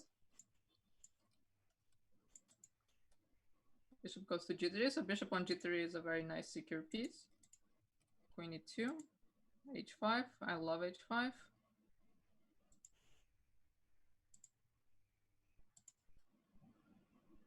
Now knight g4. Knight g4. I was thinking of more like h4, but okay, let's go to knight g4. And what do we think about this position? Two bishops versus weak king and some kind of an attack. Yeah, it's complicated. I mean, I tend to favor black now just because the dark square bishop is going to come off the board, right? So the bishop pair isn't even going to be a thing for much longer, and black just seems to be a little bit more coordinated and just have a safer king. So, yeah, I mean, I'm not loving this. F3, bishop takes g3, right? I was thinking of, oh, you can just take back on g4. Okay, I was Yeah. that you have to move your bishop, and I was like opposite color bishops, but now you don't have to do this. So wait, so do we have a threat? Oh, I feel like you have to go rook d1. Because taking on g3, or do I have to go rook king g1? Okay, let's try rook d1. So you want it? Whoa, what did I blunder? Ah, knight h2 is hanging. Yeah, this is maybe. Okay, so we see a threat. So maybe you have to go f4. Yeah, f4. Yeah, it's. So knight h2 is a threat. So after like 2 minutes of contemplation, finally figured this out. So what's happening here? Is h4 desirable? Can I go rook g1? Yeah, but then I mean, black could take on h2 at the end and go bishop f4. Ah, you see all the tactics. It's not lost yet, right? I mean, white has e5, but it's still better for black, I think. No. Why? Oh, maybe it is. It's funny because you have bishop c5. If you didn't have bishop c5, your position would be very sad because you don't have g6. Wow. Yeah, I missed that nuance. Yeah, but okay, you go bishop c5, I go here, and I think this is okay. You will check. I'll go rook g2. You'll go here, right? Yeah. Pretty. I think that it's winding down here. Yeah, it's extremely. I mean that position, the transformation was crazy, right? I mean, we have like complications and then like not. So. But sometimes that's what happens in a very complicated, like in a very tactical position, right? Because it winds down because they like you can't just have tactics hanging the whole time. At some point, the tension gets resolved, and then sometimes it gets resolved in like a dryish way. Yeah. It's not like someone always wins. Okay, so but rook g1. Do I have anything better? Oh, maybe rook c1 is a move. Sorry, rook c1, bishop c5 is a move. Ah, this is annoying. Yeah. So here, this is looking very sketchy. Yeah. Rook takes g4s. No, but I don't believe in this. Like this configuration is. I'm not finding a good move either. Black is for choice. That's there's no doubt about that. Okay. So now they are. Tempo moves. But let's take a quick break and then see what happens on the other side. So we'll be back in a moment.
Welcome back. We are in round 3 of the Barber and Rockefeller events, and a lot of interesting games, but we're going to start with a player we have not really checked in on this round, and that's Arthur Guo, who in the last round with White was very, very fortunate to actually win a game that actually I think it was Black in the last game, excuse me. Yeah, so with Black he was very fortunate to win, and now he has the white pieces and is trying to continue his undefeated streak and hopefully play a slightly more rounded game where he doesn't give his opponent as many chances. So, what are your first takes in this game against Dustin Lang? See, this is because we have this evaluation bar. It's a kind of a giveaway. But okay, so let's do actually a proper breakdown of the position. So let's start. The material is equal. The kings. I don't think either king is in particular danger. But what I see is white has control of the d file, but I'm not sure how significant and impressive it is because you cannot get your rook on the 7th rank. You don't really have like back rank any kind of issues as black. Your king is perfectly safe, and you do have the 2 bishops, but your dark square bishop is not a great piece. And the main thing is structure. So I think this is a balance of the 2 bishops versus the compromise structure, and it's going to be a question if is this bishop going to come to life somehow and do some damage, or is at some point black is going to just pick up all these pawns because black's position is extremely solid. Black has no weaknesses. Okay, maybe we can call this backwards pawn a weakness, but we can easily get rid of this. But white has what were you calling these pawns? Like children in the playground? Oh yeah. I mean, this is just pawns are like kids on a field trip. If they're if they're in the public places and they're not holding hands, they're gonna drop. They're gonna be weakness. Bad things are gonna happen essentially. So what do you So think about this children on a5, c5, and c2? I'm concerned, Mm. and I think that's actually a really great lead into why you kind of prefer black here is because it's basically like as you mentioned, bishop pair and the d file for white. Black has the pawn structure, and unfortunately, the pawn structure is basically the most dominant feature right now because e4 is a serious threat. I mean, right in this very moment, you allow e4, there's trouble right there. E takes f3, knight takes e4. It gets ugly quick. So this e4 move is probably what Arthur's thinking about. Kind of how do I deal with this? How do I react? Tough ask. I Because think even if e4 you, is a bit double-edged because my bishop goes to d4. yeah. So maybe it should be prepared a little bit, but I think that move is going to come on the board. I don't know when, but I think that's why black has to be favored here. So your pawns are still okay because you have an adult supervisor. Yes, you do. There's a chaperone. We call that a chaperone. There's a chaperone, around those pawns that's kind of making sure they don't drop just yet. But long term, we're going to have some concerns. But if we trade, like if, of course, this is difficult to do. Let me get rid of this errors. But if I trade, I was gonna say if we go into opposite color bishop endgame, but that's not going to happen. But yeah, any kind of, if I get rid of one of your bishops, your position is just gonna collapse. Right. Yeah, e4 is definitely a move to consider. So if we can play e4, obviously if the pawn reaches to e3, this is going to be problematic. But the bishop going to d4 is also problematic for black because the whole problem with this bishop pair is this bishop is not doing anything. But it's white to move. Like, what moves come to mind for white? Ooh, I'm wondering if the king should remain on g1 or not. On the one, yeah, that's the problem is you go like king h1 and you kind of like in the eye of the diagonal, the light squared bishop. So yeah, maybe I'm one thing that I am thinking of is that the black rook on c8 right now is in some respects might be tied to the bishop on c6 because there might be a bishop a6 tactic. And that's kind of what I've been looking at. So I'm wondering if there's some way I can kind of I don't know, trick trick black into kind of trying to compromise their position in some way. I don't know if I'm just not sure of how to do that. It's tough to improve with both on both fronts. Also, maybe that I'm wondering, maybe is there some potential exchange sacrifice with c4 and rook d5 for white, which would be kind of interesting, shaking things up, because if I can get those moves in, I start to like white, frankly, because I don't think you're ever going to want to take that rook. So that would be something I would look at. But again, candidate moves, what comes to mind. But that's the thing, right? Like having ideas, but like as far as moves go, like I'm not sure what I would play here. So yeah, so for instance, let's say let's just say bishop f1. Okay. Bishop f1 is a bit alarming to me because this guy is immediately lose, but okay. Okay, let's try e4 and let's try bishop d4 and actually let's try to understand if this is dangerous, because now you're threatening rook f6. So for example, if I take, you can just take, right? Right. Well, maybe you take with the bishop. Yeah, I was wondering if you maybe you have to maybe you throw in a move first, like h4 before taking on f6. Ah, I see. Okay. And then you have discovery threats. This is the kind of thing that white really wants, right? Even something like this. I mean, position opens up, all of a sudden your king is just wide open. Again, like control of the position, right? Like you have a grip on the position, you don't want to let it go, especially when they're bishop pair. So you don't want things to get out of control. Okay, but let's evaluate. So bishop d4, and okay, I don't have to give you. So g7 is defended, so I can actually move my knight. And the problem that I had with this is I thought knight d5 is super annoying. Yeah, no, it doesn't look good. Yeah, because now you cannot take, and okay, so if I go e4, how do you cope with a move like e4? So first you cannot take, correct, because of double attack. So what do you do against a move like e4? I mean, this is more of a general question. If black plays e4, like how is white going to face this move? I mean, one of my instincts is to throw in this move h4. I don't know if it's something that should be done. I have a feeling bishop f1 was not. There maybe was a better improving move, but I kind of want to throw in h4 in different positions because I want to nudge the queen away from protecting f6 if I can manage it. And g7, right? For example, if I go here now, maybe you can play queen d4, and now something like this, this pawn actually hangs. No, h4 is a very nice resource. I really like it a lot because if you go here, now I can sacrifice, at least entertain this, and I'm not big on exchange sacrifices. No? Ashamed to admit it. Not a fan? No. Okay. Not making Tigran Petrosian very proud, but... Uh-huh. But here, okay, here I will take it. And queen g6, now you're pinned. Right. So either way, it's a concession of some sort. So I really like h4. I think he actually made a move in the game. My board froze a little bit. Wait, did all of this happen? Oh, he went king h1. Wait, is this right? Let me refresh again. Yeah, okay, so I went queen h1, e4, and... Okay. One thing about king h1 that's actually interesting that I'm just noticing is there is some rook g1 ideas sometimes. Like if you trade these pieces on f3 and you have gf3 rook g1, all of a sudden white is the one that's attacking. Nice. So there's some dynamics there that need to be looked at. Okay, so this is actually becoming quite fascinating to me. So my f6 knight is hanging, and I see king on h1, what I think is back rank.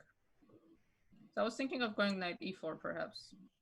And now if you, okay, let's say you take, not sure how I'm going to take, I want to say with the bishop, but I'm not 100% committed to this. I wouldn't take that one. Color bishop, middle game or opposite color position, and we know that the opposite color bishops are very good for attacking, because when I attack your light squares, your dark square bishop actually is very useless. Right. And you're saying that, black is the one that's in the driver's seat as far as attacking here, right? I think so, because I think g2 is a target, f3 is coming. And here I'm sort of playing up a pawn because you're double that you're 3 versus 2. You're never gonna create a pass pawn, and my play I think is very easy. I don't see maybe queen h3 is a move. You want to take on h6, but this looks a bit suspicious to me. Okay, you're threatening both rook d7 and queen h6, so maybe there's a little something here. Not quite believing it, to be completely honest. So can we go back a little bit, because I felt like bishop takes e4 was doing probably more harm than good for white. Right. I just wanted to show the example of opposite colored bishops because I feel like opposite colored bishops have this reputation of just always being dry or something. Yeah. They're such, those positions are so rich, and when you add more pieces, they have a very great attacking potential. Gotcha. Yeah, no, of I don't course, think of course. you shouldn't take this, but you should do something with your queen. And the question is, actually, d6 is hanging.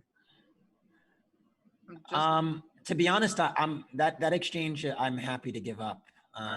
Yeah, in this position I want to go queen b2 or queen a1 and keep the pressure on g7.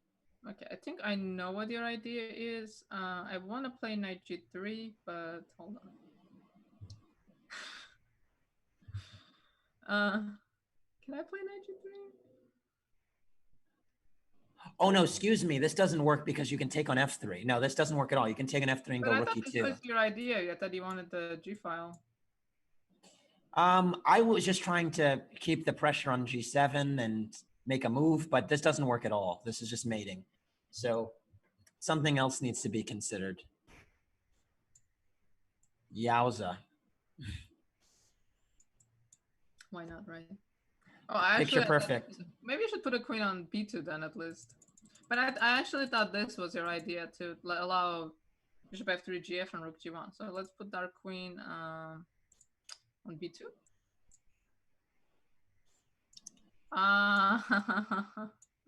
Yeah. This. No, but you take on g7, right? So the point being is you cannot take because I have mate. But I actually don't have a threat in. Do I have a threat in this position? You can take on g7, or you can go d7. This is starting to get too complicated. I don't like it. You know, in these lines where I was trying to get up the exchange, the idea was at least I have my bishop pair still, so I get some stability. And I just overlooked that when the knight moves, the bishop on c6 is taking the one on f3. And if that happens in any position, black is going to be winning. So, because the king is just a bit too weak. So even here, I don't, the recourse against my own king is just too much. So yeah, here even rook e2, rook g1, queen d5. I don't see how you're saving this. Yeah, this is funny, right? Or queen h5, even better. Yeah. Too many mates. Yeah. All right, so let's go back to our original position. Wait, I think all of this was played. Yeah, so knight, bishop b4, bishop b4. So I feel like Arthur is fighting for his life again. And look at the time difference, like half an hour time difference. But I think this was similar to the last game, right? I don't remember the time difference in the last game, but he was again fighting for his life. But what do you think about this kind of situation where you're constantly fighting back? Do you think at some point it catches up to you and you lose, or it's just a good sign that things are going your way? Because, you know, to win a tournament, you do need a little bit of luck. Yeah, I think, I mean, I'm inclined to say that because it's so early and this has been the second round in a row where it's happened. I think it will catch up to you if it's early and often. We'll see how things develop. But even if you recall in the last game, what happened is, you know, Arthur Guo's opponent, I'm not recalling their name at the moment, actually really overdid it in a position where simple moves were, you know, sufficient, and then actually went low on time as well, and it was a scramble at the end. So I think the key for black here will be to just manage the time more effectively, because, you know, there's 40 minutes here. As long as that advantage is kept, I think black will be doing okay. So this is everything we were looking at, and so I think we kind of got stuck in this position and we weren't finding a move, right? So we said h6 is hanging and rook d7 is a threat. So let's try to find a move here, maybe. Okay, so king h7, right? Just a prophylax against rook takes h6, or no? So go here. And then rook e7? I thought, do you have bishop f5? No, but then queen takes f5. Oh, nice. Yeah, that's a nice windmill to show. We do love our tactics here. You more than me, but yeah, we. Better than I do. But, okay, so queen h7. Oh, king g8. Okay, I respect this. same idea. Yeah. Okay. So maybe this is what they're thinking. They saw the king h7 line, and they're like, you know what? I can improve on this. I mean, I don't. Oh. Back rank. Yeah. All right. Now it's just flowing. The tactics are just flowing now. Yeah. I mean, it is something that really stood out to me. You know, king h1, like immediately some back rank issues. Okay, right. So what do we do here as white? So the threat is maybe I just want to snatch a pawn and just move the bishop back and say I want a pawn. I mean, I don't think I want to waste time taking on c2, honestly. Yeah, it's not relevant. I actually would play bishop c6 and then try to go rook e2. I mean, the g2 pawn is so sensitive. You have f3 as this lever, and taking over the e file is just going to be massive. And you stop rook d7. What's not? I mean, that's like like 5 concepts there with a nice retreating move, right? Sorry? Can I give you a check? But now you can go here, and now you won. Because now I'm threatening mate. I don't think white can afford losing tempo like this.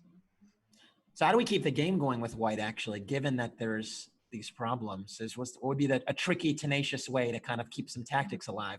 Because that's really the only chance here, right? Maybe we waste time with king g1, although that maybe allows f3. I like your move. The reason I wanted to take on c2 is because it was tempo, and then I can play rook e2 immediately. Bishop c6, you know, I'm sold. You give such high praise to this move. Yeah, I mean, the c2 pawn doesn't matter, like you said. So, and we can, you know, it's not going anywhere. It's not, there's no break. It's the king is right. The opposite color bishops, where the king is what we care about. But yeah, it's tough. It's tough to kind of even create threats for white. I think a dream scenario, if we're going to talk about what the dream scenario would be trading queens. You know, like if somehow white was able to trade queens, I think the drawing chances go up a little bit.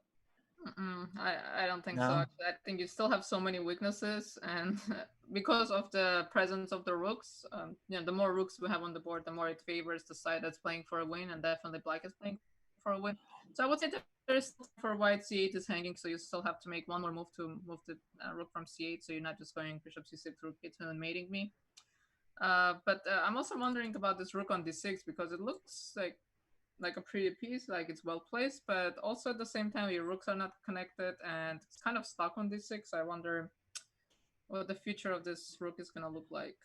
But the thing is, though, if the queens stay on the board, black is just going to play bishop c6, play rook c7, rook c7, and then it's mate. If the queens come off the board, I'm not saying black is still winning. It's still a technically winning position. But the point is that the game continues. Right. Because that's my point. Okay, that makes sense. So that's a good fighting chance. There's still technical work to be done. Oh, okay. I'm looking through games and I'm seeing some interesting things. Okay, so let's jump to Sullivan's game. And wow, so much has happened in this game. I mean, I recognize the structure, but everything else has just blown up. So we left off somewhere around here. Right? So white tries to create some counterplay. Again, opposite color bishops. Yeah, I don't like the ball, the fist that black's pieces have kind of combined to make on the queen side. Lonely king. Yeah. Whoa, so this was a blunder. But I'm wondering, can we go bishop here and take and take? Okay, so this, no, not this. Let me go back to the game. So rook d7 because bishop takes h6, right? And f6. Is that it? Oh, sorry. Yeah, that's a nice tactic, and it's like a little, it's puzzle rushy. But here, I think you go hg5 when you're just mating, right? Yeah, that was the best way. Oh my god, this is so pretty. There's just no way to stop this. So what's the best you can do? You can give me a check and I just ignore it? Yep. Wow, this is yeah. So that didn't happen though. So so black is still alive. So h5 was played. So you're threatening rook h8. So how did black? Oh, big difference. Yeah.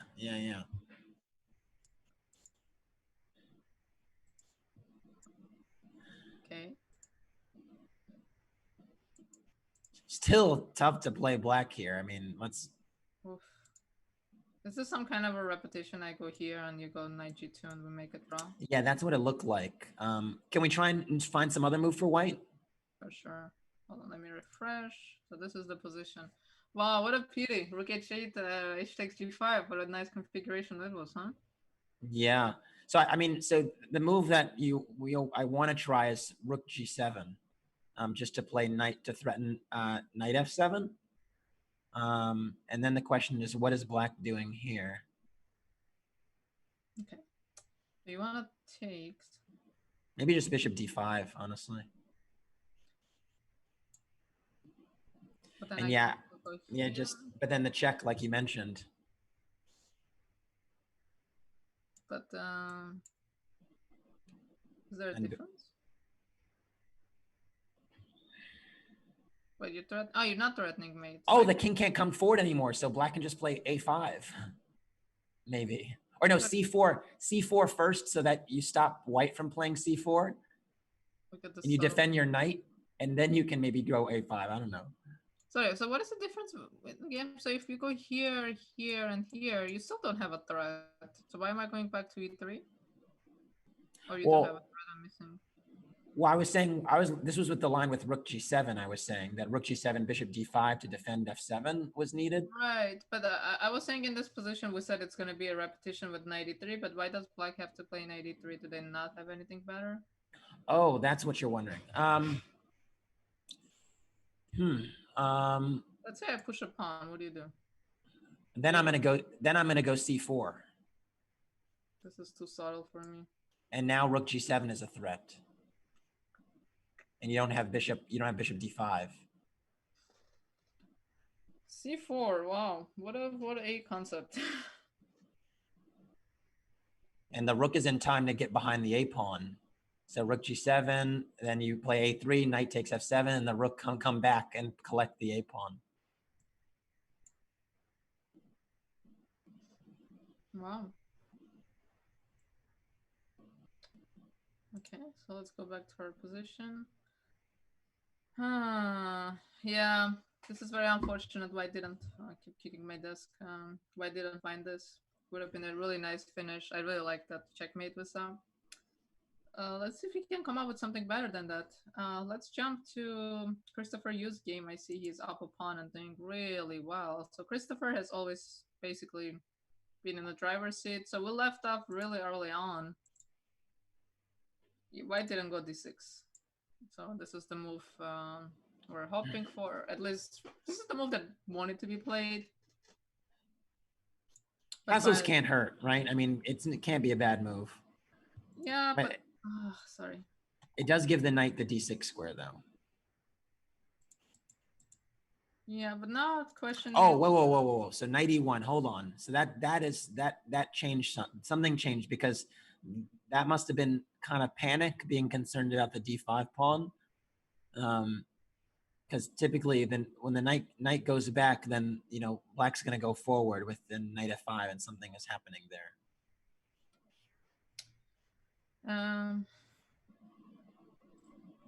So what do you want to do instead?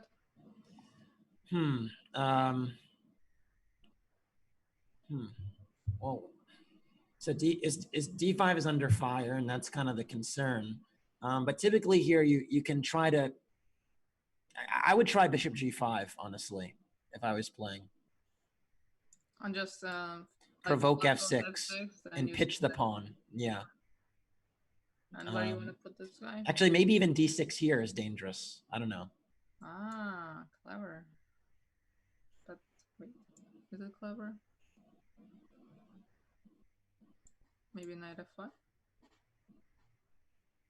Yeah, but I'm going to argue for compensation. I'm going to argue that playing f6 weakened the diagonal toward the a2, g8 diagonal.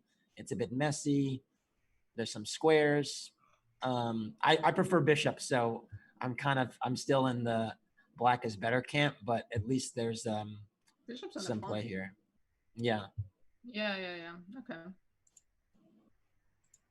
So we go here. Yeah, this is e3. Look at that. If you're listening to our commentary.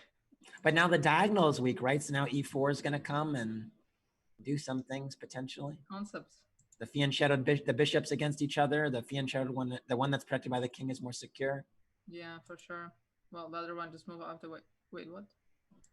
They're trading knights in an interesting way. Here.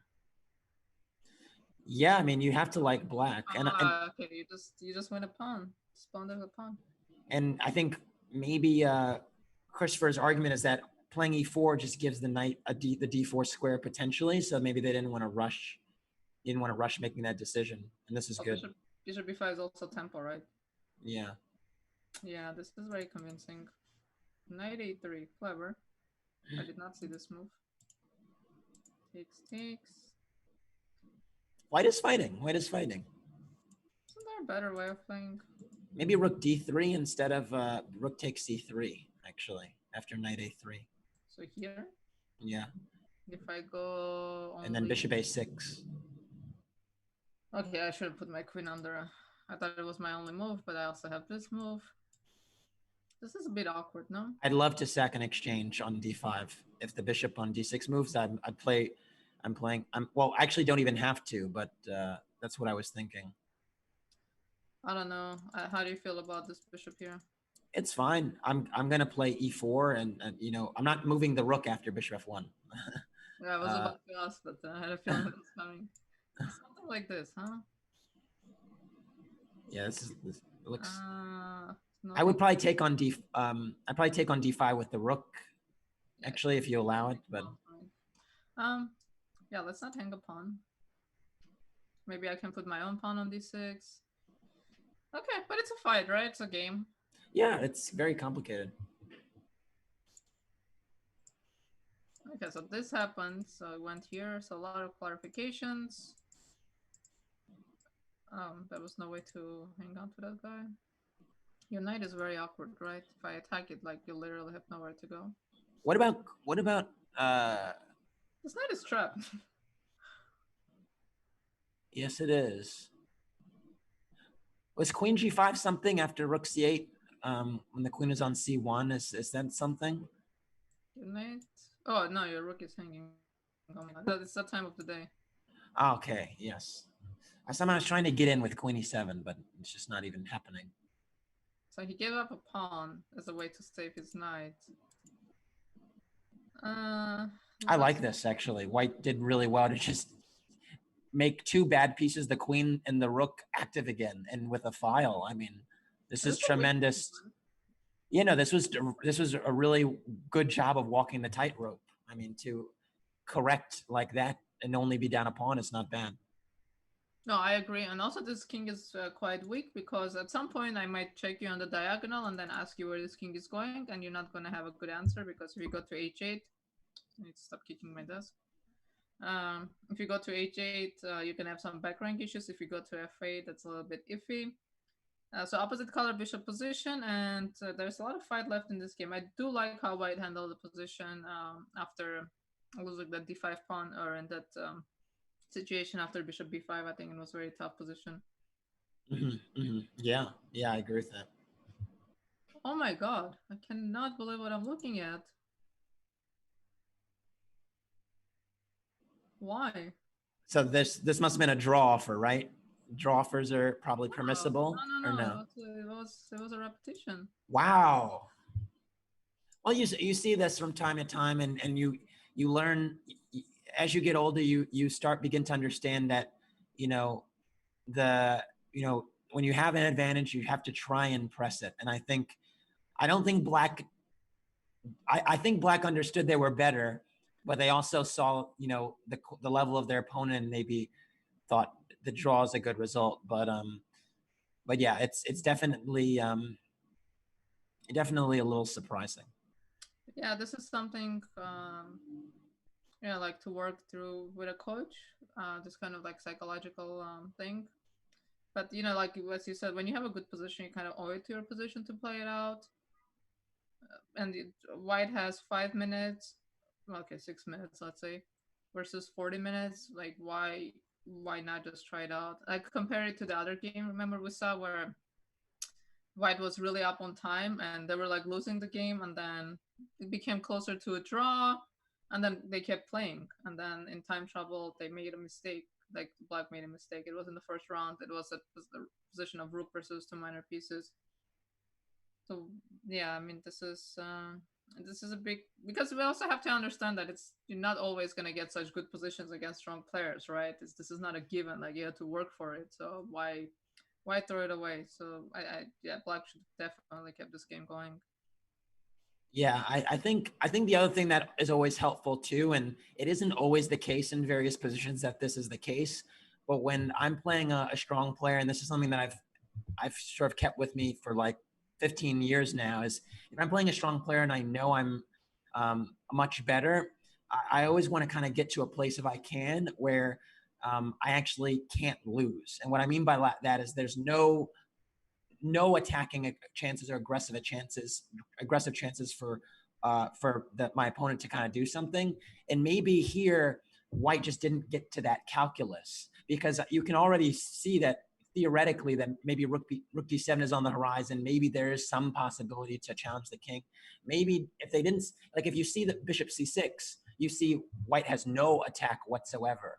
But if you don't see a move like bishop c6, maybe you consider that white has some way to win.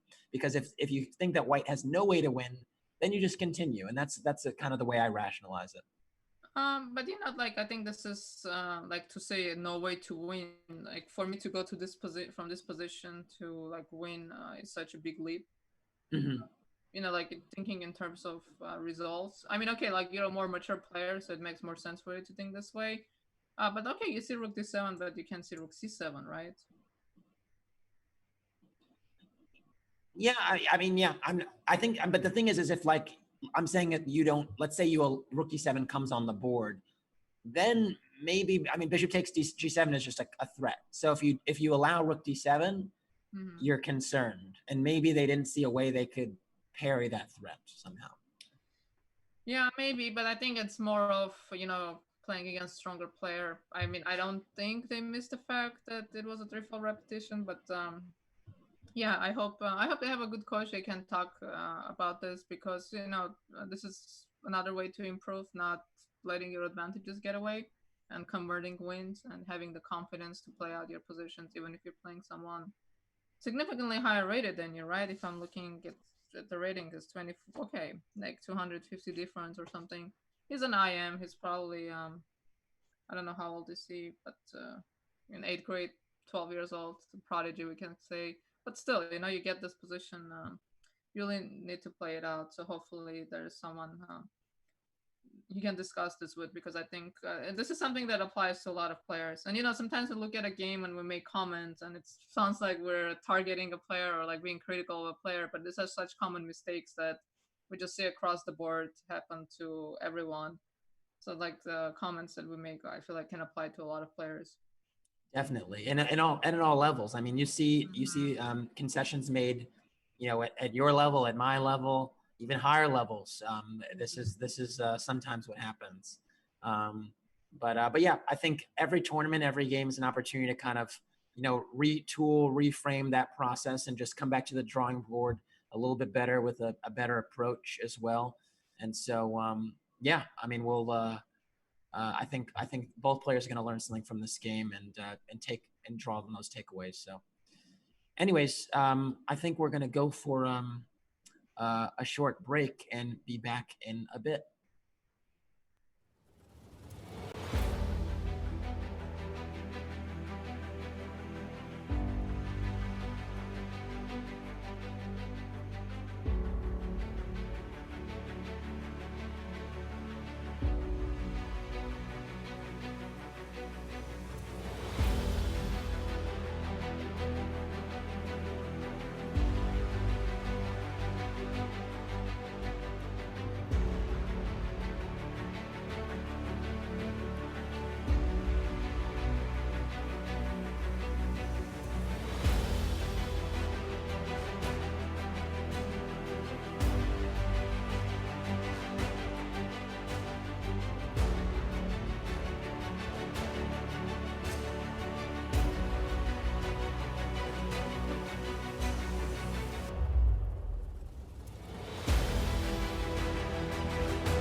Welcome back. We are in the tail end of the third round of the Barber and Rockefeller events. There are still a few games left underway.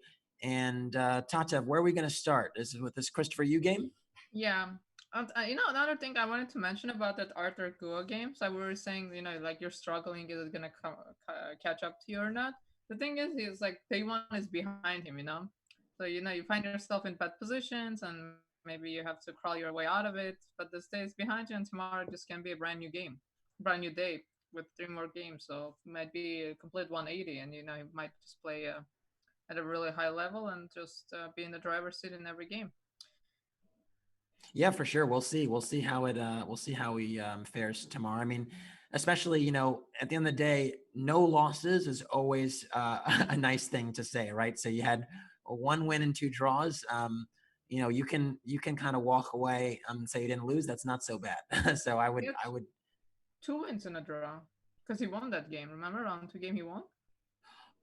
Of course, excuse me. Yeah, 2 wins in a draw, so even better. Yeah, my mind was somewhere else for a moment. So yeah, 2.5 out of 3 is a really good position. And the tournament after 3 rounds, frankly, still all to play for. Still first place to play for. So yeah, definitely a decent start points wise. Okay, so Christopher, your game. So we left off here. So the rook is hanging. So white decides, let's move the rook. Mm-hmm. Bishop f8. Actually, we saw this. So takes on a7. And now this happened. Okay. So what is going on in this position? So this rook has definitely activated. Still, this king seems a little iffy to me, but I just need to check you on a diagonal. And somehow your knight on b6, even though I have a pawn on b3, is a very good defensive piece because you're covering all the important light squares. Right, you d7 too. Oh yeah. So I could just check you from somewhere. So here white went for some clarifications. Knight d5, hoping to get rid of this knight and to give that check that I was hoping for. So if I take, this is how we get mated, right? yeah. Maybe queen d7 more accurate, or okay. So, yeah, I mean, I'd probably take on e5. Oh my god, okay. Oh no, I'm out of coffee. Yeah, it's been a long day of commentary. It has been a long day, and imagine we're tired. Imagine how these kids feel playing chess. Yeah, for sure. Okay, so let's look at our options. So you cannot take with the rook. Your queen is hanging. So let's say you take with the queen. So I wonder if this is what they want. Like rook d7. Is this enough compensation? I don't think so. Yeah, I have my reservations here because of the very strong move rook b1. And I feel like king g2 b5 first, just to not allow the bishop to check you. Yeah, although I'm seeing rook b7 now. Maybe it doesn't make a huge difference. Maybe bishop c5 first is better. Maybe secure the bishop and just go after this guy. Actually, how's this? Here, even better than bishop c5 actually is rook b4. You don't allow bishop c4 check. And your plan would be to play bishop c5 and b6 without allowing the bishop to get to the diagonal. Yeah, with a pawn like this, I think even without the b7 pawn, black would have good chances, right? Because of this pawn. Yeah, it would be uncomfortable for sure. Like you're always just pressing and torturing. Yeah. Okay, so let's say we don't do this. So what is the idea? Ooh, so I mean, if I take, maybe we start with the checks though, just to see if some checks work, because the end games we're acknowledging are going to be always a torture. So I mean, I would just try to throw in like something like knight f6, just knight f6 check, just to see it works. I was just curious if this move order makes a difference. Let's say you take. Still 2 pawns though. And I check you. So my idea is eventually you have to go here. So you cannot go here because I will win your piece. So you go here. Are you comfortable with your king here? I think so. Pawns, right? I will get this guy. You know what? Rook b1 check is a problem, and b6. Oh, I keep forgetting that. So it's actually still, you're still holding on. I mean, I thought you were going to try bishop g8, but then even there's bishop g7. You're not getting the pawn. Yeah. I would go b6 though, just because I would love to put my bishop on c5 if allowed. So just to give myself the potential anchor later. Maybe this construction is tough to shake though. h3, yeah, maybe this construction is a little bit tricky. But somehow I feel like black should untangle. Tricky. Do we have anything better? Yeah, I was actually wondering if queen c5 instead of even queen takes b3 was an option. I'm just attacking f2. But I feel like this is... I'm hitting f2. Oh, no, yeah. No. Okay, so this is annoying. But okay, but let's finish this line. So here, what we're saying, like knight f6 maybe? Yeah, and then knight e8 if king g7. If king f7... You'll take my pawn on h7, so something like this. Yeah.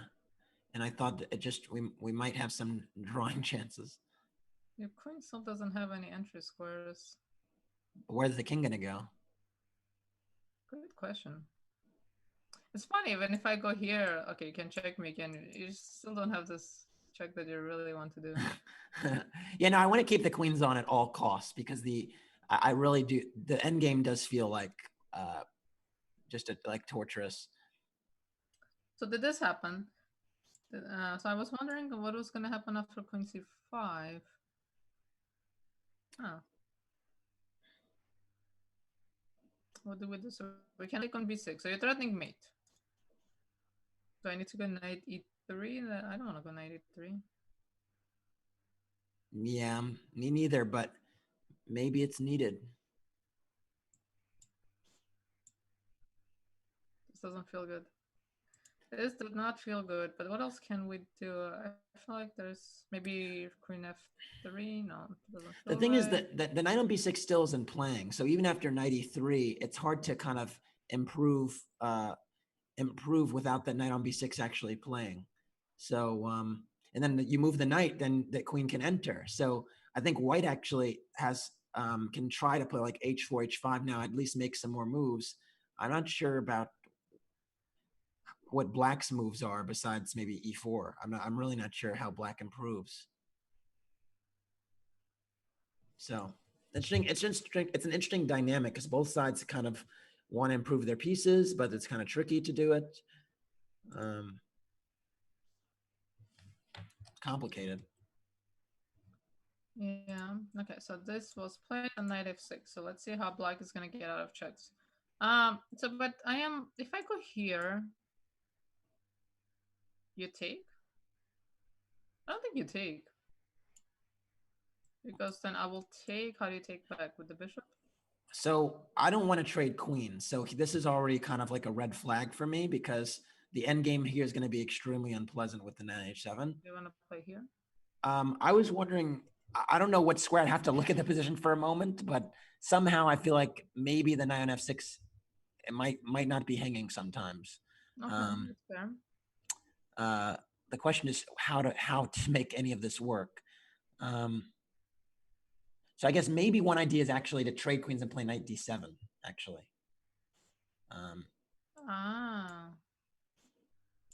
Now I don't have bishop c5, but can I just move my knight? No, I cannot move my knight, which is very unfortunate.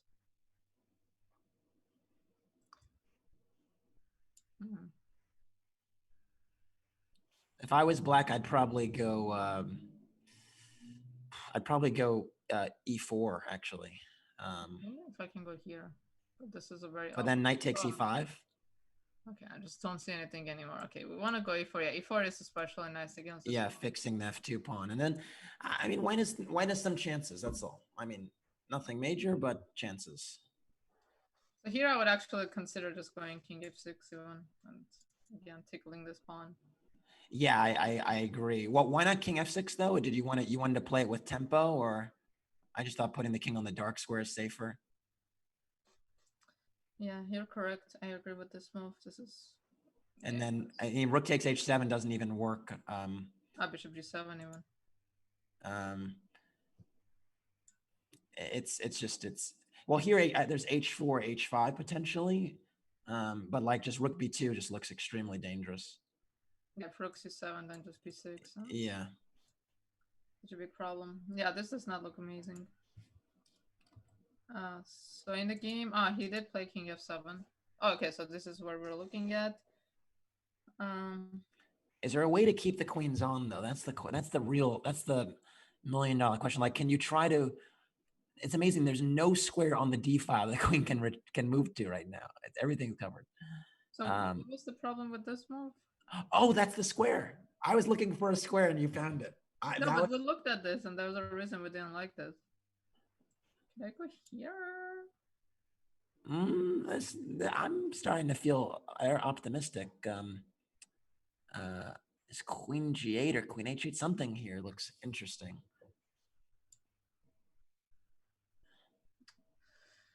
Where are the tactics? To just play on h7? No, the rook is also hanging. What is the big idea here? What are we missing besides everything? Do you have a check? This is a perpetual. So yes, so yeah, queen h8, and then we can take on h7. What if I go up? Oh, brave. h4 maybe? I don't know. Not my king. No, h4, I come back. Oh, excuse me. So take on h7 first. Oh, you're threatening me. Yeah. I don't. Okay, I don't believe in this. To be okay, so if I go here, check. You take. Yeah. Check. Take on g6 with check. All these pawns are dropping. I don't think you should have. Oh, that's not a good check. Okay. Well, do you have bishop b5? Oh my god! What a perpetual! What a way to end the game. So wait, why don't we take on g6 just to see if we can do something more? Because we still have the perpetual, right? So why don't you take on g6 first instead of going queen g8 a few moves back? Or maybe you can take on g6 here. Well, in the other position before the bishop blocks, you get to take on f5 check as well. That's why. So you take on position. You want to yeah, and then take on f5 with check, and white has a move to see if they want more. I go back. Yeah, it's probably still a draw. It's just it's like white can actually, white's the one that's kind of doing something, which is kind of cool. But it doesn't make a huge difference. Wow, this is insane. I'm very proud of finding bishop b5. So this is like a puzzle, actually. This bishop b5 move. Yeah. Nice distraction, right? So yeah, very nice distraction. But this is so hard. This is like impossible to see when calculating. Well, I mean, to be honest, you're kind of fighting for your life, really, and this 9f6 has to justify itself. So I think if you see queen d8 here, and I think white is spending some time, you see queen d8 and you see that you still have some checks and counterplay. And that's really what you're looking for here, because as soon as you curl into a ball, then black is going to do something that's going to clarify the position, and all the end games are going to be very nice for black, right? I think maybe bishop c4 actually. Oh, this is nice. And if I take, you have rook d7, and I'm assuming I'm getting mated here. I don't see how yet, but I have a feeling I will see in a minute. Yeah. And then yep. Wait, you say yeah, but I don't see the yeah. Oh, so I thought queen f8, queen e7 was more. I thought you wanted to go queen e7 check. Okay, now I see. Okay, now I see the geometry. Very nice, really nice. And white is getting really low on time. So the thing about queen d8, you see queen d8. Like, I see your point about fighting for your life, but I also can see that you go queen d8 and you're like bishop e7. Like, I don't have anything. I resign the game. Maybe let me try to go down 2 pawns in the position and try to fight back there. Because if bishop e7 wins, then bishop e7 wins, right? What else can you do? Here, can I go here, maybe?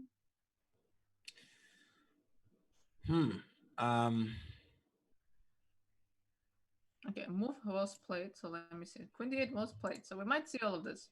Yeah, impressive too. I mean, I think really kind of asking Christopher to calculate something that he is very good at, but impressive that White is kind of clawing here in a position where we've kind of been saying the trend is in Black's direction for some time. So tenacious defense, impressive defense. Yeah, I think White had played. I mean, White did a very good job of coming back many times in this position. So definitely tenacious defense.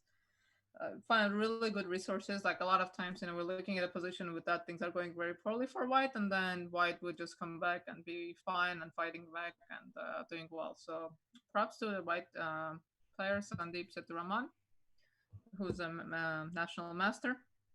Yeah. And so we have a result in our other game. There's other fascinating games we're keeping an eye on. That this is Sullivan is going to be kicking himself for this one for sure, because he's going to go home. He's going to check it with an engine, and he's going to see that he missed the mate. And it's funny actually. It's a minor. It's just a saying that we say in chess is we're going to go home and check it. He's already home. He's literally going to exit just to see the bar and go, oh my gosh. The turnaround time is almost instantaneous actually being at home. But how did the game turn? I think he couldn't come. Well, he didn't come to terms with the fact that he needs to make a draw, and he kept pressing. Mm-hmm. And little by little, knight g4 is nice.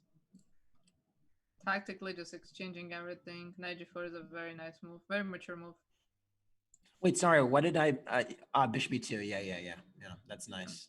Just trading everything, and you're up. You're only up a pawn, but you have this nice island. That's what I'm looking for. Pawn island, and these pawns are just gonna fall. Bishop versus knight too. Wow. Okay. Even giving up the bishop as well. Yeah. Good. Very good technique. Yeah. Very nice. Very nice. But yeah, it's just too many pawns. One of these pawns will just eventually come. Yeah. Yeah, he is. He's going to be quite upset about this, I would imagine. I think it also, this is another thing, like we keep talking about this, right? Like this moment in the game when the evaluation changes and mentally you cannot adjust to it. It's such a big thing in chess. And I think this is what the very good players are good at, because their one mistake doesn't turn into like 10 mistakes. One mistake and then they're able to like stop themselves and keep the game going.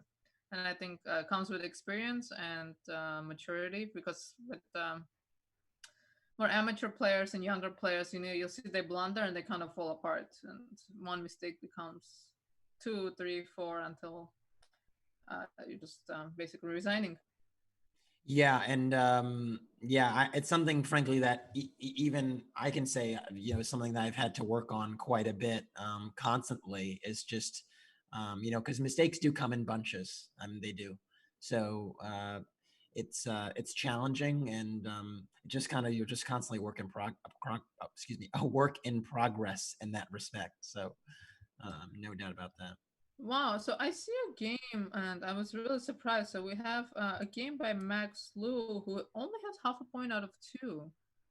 So it looks like he's winning this game, but I'm very surprised to see him at 2400 at half out of 2. Yeah, no easy games, no easy opponents. So that's kind of the takeaway that you might get there. Is that he had some tough games against people that maybe weren't as or they were, maybe their rating was a bit higher than it said it was. So so I'm even going a little back. It doesn't even look that clear. Like this position is just okay. I guess you're losing a pawn, but it doesn't feel like the end of the world.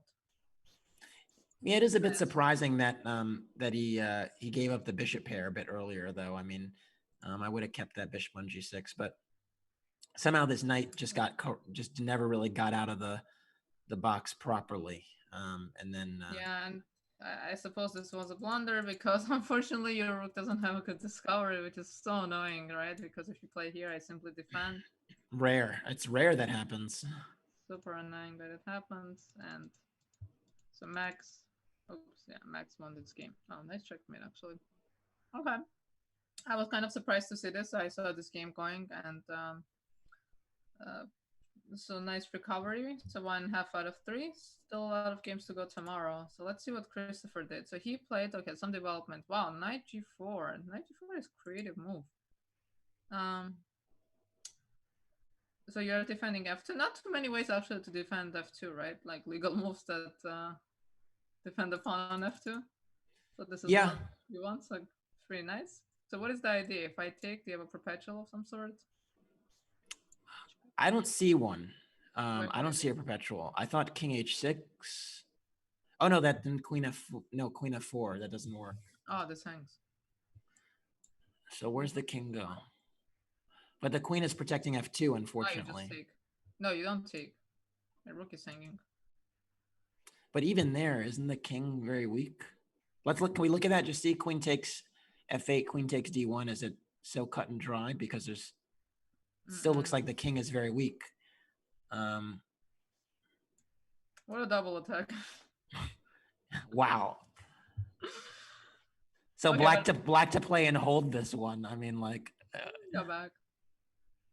Yeah. Yeah. Okay. Yeah, we're both like, yeah, okay. Not gonna happen. Okay. So here, I thought maybe you'll try to like zigzag on the back rank, but there is so I thought maybe you can try something like this, but this is a good way of losing the game, right? Yeah. That would be an unfortunate construction, yeah.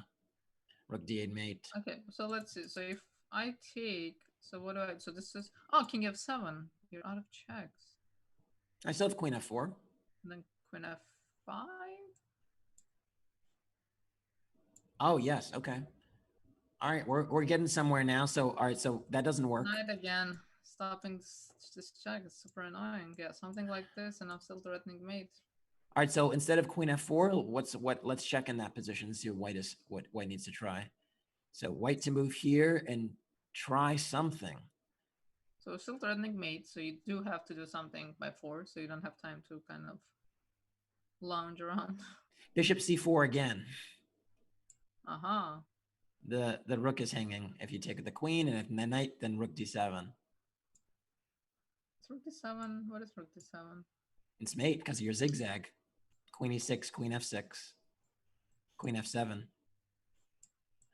Magic. Wow. We managed to lose. White is walking the tightrope here, that's for sure. Okay, so take, and here. So you said bishop c4. Bishop c4 is amazing. So if I take, but okay, I can. This should be good for black, no? Or my king is too open, you think? White has good drawing chances. Queen h8. Queen h8. Right? Queen h8. Nice. And bishop takes f2 check. King g2. Wait, why? Or no, king. Or sorry. King takes. The king's protecting the rook. I was worried about queen c2, but the king is. But queen h8, I like. It's like, well, how do you deal with this? We have moves coming in, so let's take a look. Wait, why did everything flip? Ah, I see right now because I also have a flipboard thing next to me. So this is on the board. So he's like, I'm and not look at this. White has less than 50 seconds left. 47, 46, 45, and counting. Yeah, but you just, no? This is not that big of a decision. These end games, I'm a little bit concerned for White. Again, Black's still a pawn up, and this bishop can come to c5 quickly in some lines. So if you, I don't want a queen trade. I mean, I understand that might be. I do not want a queen trade. But this doesn't work. It just. No, I would go like 93, honestly. Something to keep the queens on. I would not trade the queens. Once the queens come off, Christopher will begin the grind. And also with the time situation. 5 seconds. Oh, he made a move. Oh my god. Yeah. Wait, what did he do? Oh, okay. So we have a trade. Okay. Okay, so the grind begins, but I think good chances for White. So we were talking about this position, and we're talking about this f2 pawn. And I feel much better that the e5 pawn is now gone. Yeah, because with that e4 e5 doesn't. pawn, this f2 pawn was too weak because at some point you go e4 and then you just keep harassing this pawn and attacking. And I don't think this b7 pawn is going to queen. Of course, you have better chances with more pieces on the board. I do see that this knights are going to get traded at some point. I don't see how they're going to stay on the board. Well, I think black will probably try to play king f6 here, because if you trade the knights under those circumstances, white's just going to lose. If they go knight c4, knight d7, black will take and go bishop c5, and that's just lost. It's just strategically lost, because white can defend the pawn, but then be in a bind forever, frankly. Yeah, it's not ideal. In fact, what I would do here, actually, before b5, just to kind of show, is I would go g5 and g4 just to fix the pawn on f2, and you never get out.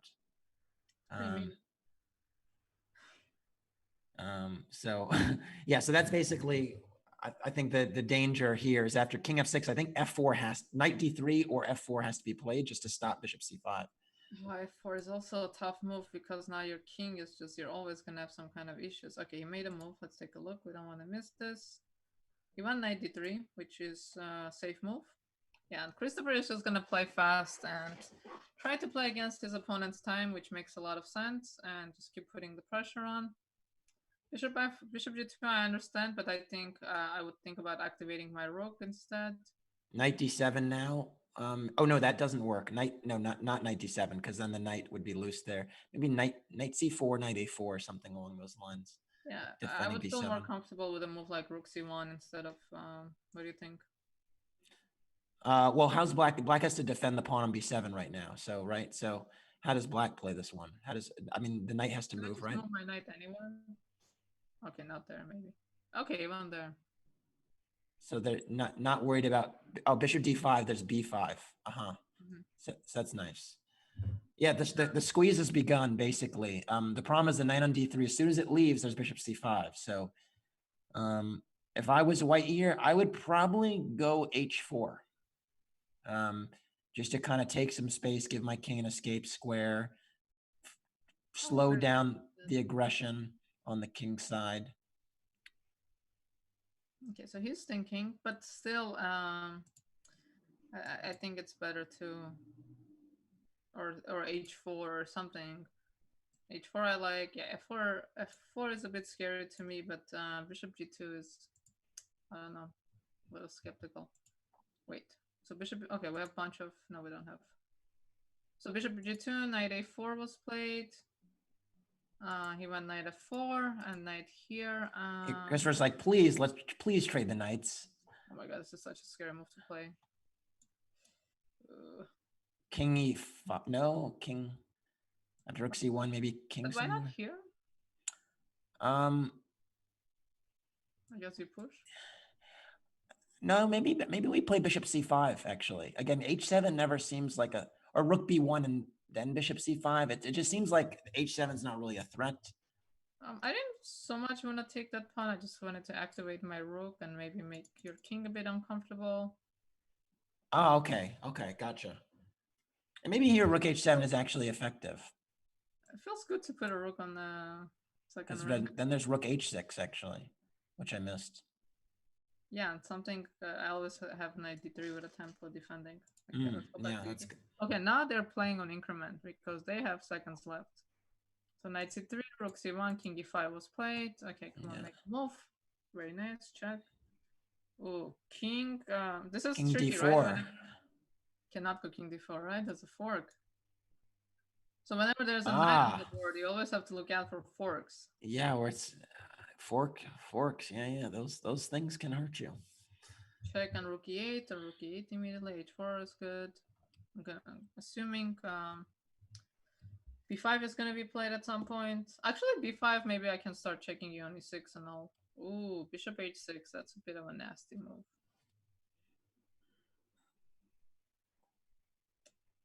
This must have been an unpleasant surprise. Why is this problematic? I mean, I don't want to trade that bishop for the knight. I mean, even if the pawns are... favors you, right? Because the knight just sits here and you push the pawn all the way to b4 and you're covering the square, promotion square. Wait, this feels like ooh, there's gonna be some tactics with rook here and knight here. I don't like this king here. It's actually a move ago instead of b5. I think bishop d2 won material, actually. A few moves back. Yeah, I just don't want to miss the action because they're playing on increment. But bishop f1, I feel like there must have been something better. Maybe rook e6 was the better move. Rook e6 and knight f5. Bishop g7 is a good move. Yeah, he's playing a lot of moves that are annoying for his opponent. This is a very intense game, I have to say. Yeah, white pretty much. Where does this go? Oh, this endgame looks very bad. You can just take. So you cannot trade rooks because his pawn is just gonna queen. My king is too close. So you have to take with the bishop. And then bishop d4. And king is too close to the pawn. Okay, but still a big decision. D4 makes a lot of sense. Very non-committal. Asking. He's gonna go knight f4. Oh no, knight c1. Okay. Okay. So bishop, now bishop d4 again. Knight d3, I guess, is the idea. Rook d2. Rook d2, you still don't have a threat, so, but yeah, you're just pushing my pawn now. All right, so white has to try to get behind now, right? Like rook d1 actually threatens rook d8 check. Sorry, excuse me, rook e8 threatening rook d8 check. Running the bishop. No, but p3. Now knight e4. Or p3, yeah, this is bad news. Wow, this was a very intense game.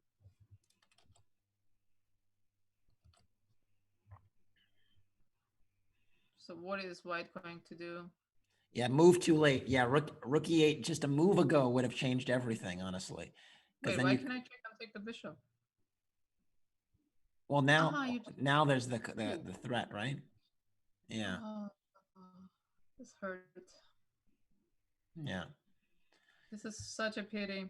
Well, time and it'll get you. It will get you. So. But they're both playing with no time, so yeah. But you know, no time and tough position. Yeah, that's not a pleasant combination. 94, and I'm assuming it's game over. You're threatening knight f2 mate, and if they take rook h2 is mate. Yeah. Yep. Yeah, and g4 and rook b3. Yeah, this is game over. Rook h2 mate. Nice. So I wanted to go back.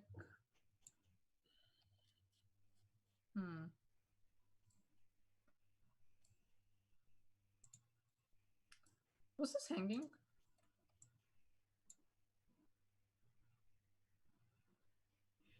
Bishop takes b7. Is there g5 here is a problem or no? Oh, but I can. Well, way too many things are hanging. What is going on? So if I. Oh no, rook e1 check. Nope. No, but rook e1, then you'll have two pieces hanging still, no? But then there's a. Where does this go though? Oh, there. I thought maybe knight e6. Check me. Okay. Yeah. So I have to go back. King d6 is the only way. Because king f6, knight d5 again. So king d6. But then even here you can go knight e6. And the bishop on f8 is attacked. Yeah, this is really tough to see. But you also had a point, right? You thought black could have won material at some point earlier. Yeah, like when it was a few moves. It was when the pawn was a bit more advanced. Yeah, I think after the next move, knight e5.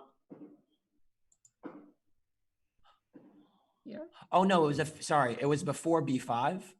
I was wondering if bishop d2 was effective. Because of this knight. Yeah.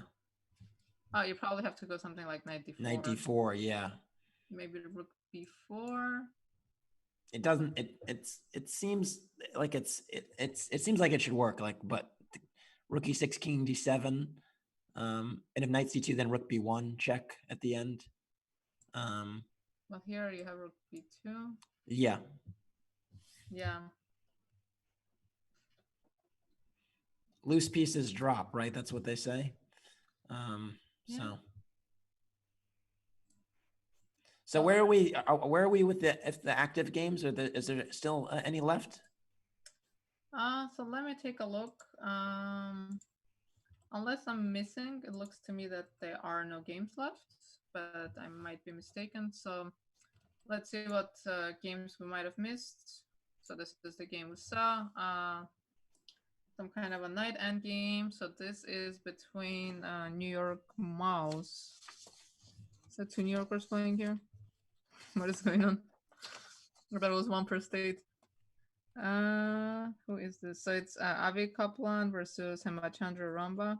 Avi Kaplan, we saw another one of their games. Yeah, they were both on 1.5 before this one. So this was pretty critical. Yeah. Pretty so critical. How many? So Christopher is at 3 out of 3. Is anyone else at 3 out of 3? So Arthur drew with Leah with Dustin. And then I'm not sure the result of Jason Wang versus Hirsch Singh on board 3. He was his username was Modder Jason. Yeah, I'm not sure about that. It's not showing on my screen either. What about the other game of oh my god, Wujan Ray versus Jason Liang? I feel like we saw that game. Yeah, there's been so many games we've kind of looked through. I'm unclear on all the particular standings. Oh no. I made a mistake. But yeah, it seems like there's actually only one game remaining. Okay, let me try to get that. That was my bad, everyone. Click on the wrong thing somewhere else and I got kicked out. Okay, but we will be back in a second. Okay, so we have is this the game? Yeah, this is the game. Oh no, another Queen Anne game. Okay, we started with one. In the first round, we finished with one in the last round. And we're looking at it from White's point of view. Yes, so those pawns are actually need to go have a much further journey to take. Yeah, this should be winning. But with 2 pawns, right? But there's a lot of work because those pawns are again need to go down.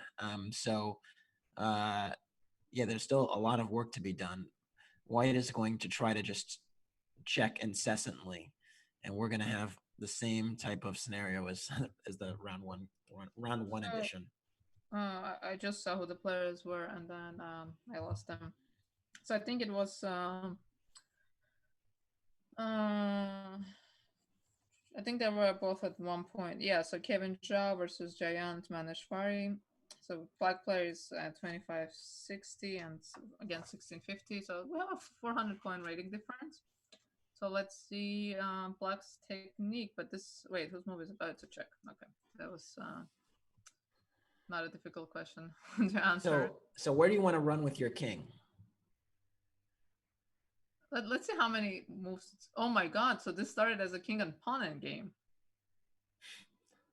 So what move is this? So that's what I was looking at, and then that's why I realized that. So we're on move 83. 83. Okay, you know what? Let's go back a little. I want to see how this game went down. How did this queens disappear? Ah, I see how the queens disappeared. Actually, ooh. Should we do this or should we? Not sure. Not sure if e7 was a bad. This is kind of funny, right? Because I started like a queen ending and then went to pawn ending and then queen again. Okay, so this is a big fight. So the king runs all the way to h6. Probably realizes that the king stays here and nothing good is going to happen.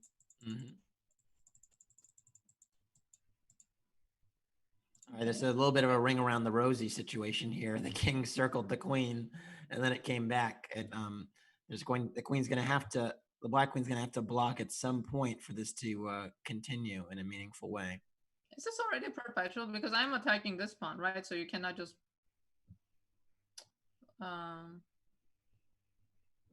So what I would be trying to do is white can never take on g6 with the queens off because the h pawn will run. Right. So I would actually try to go.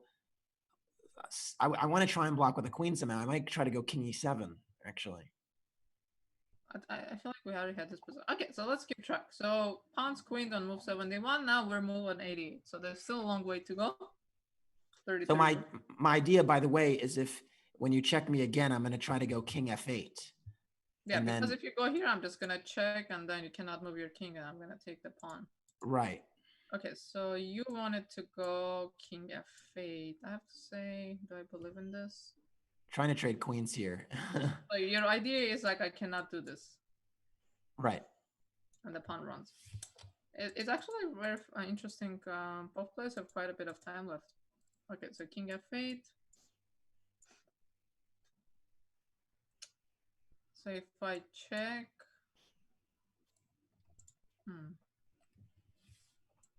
can I do, and then do something here? I wanted to go king h6, but I don't know about that. Then h4. Yeah. What can I do? Can I keep checking? Then king e7. E7.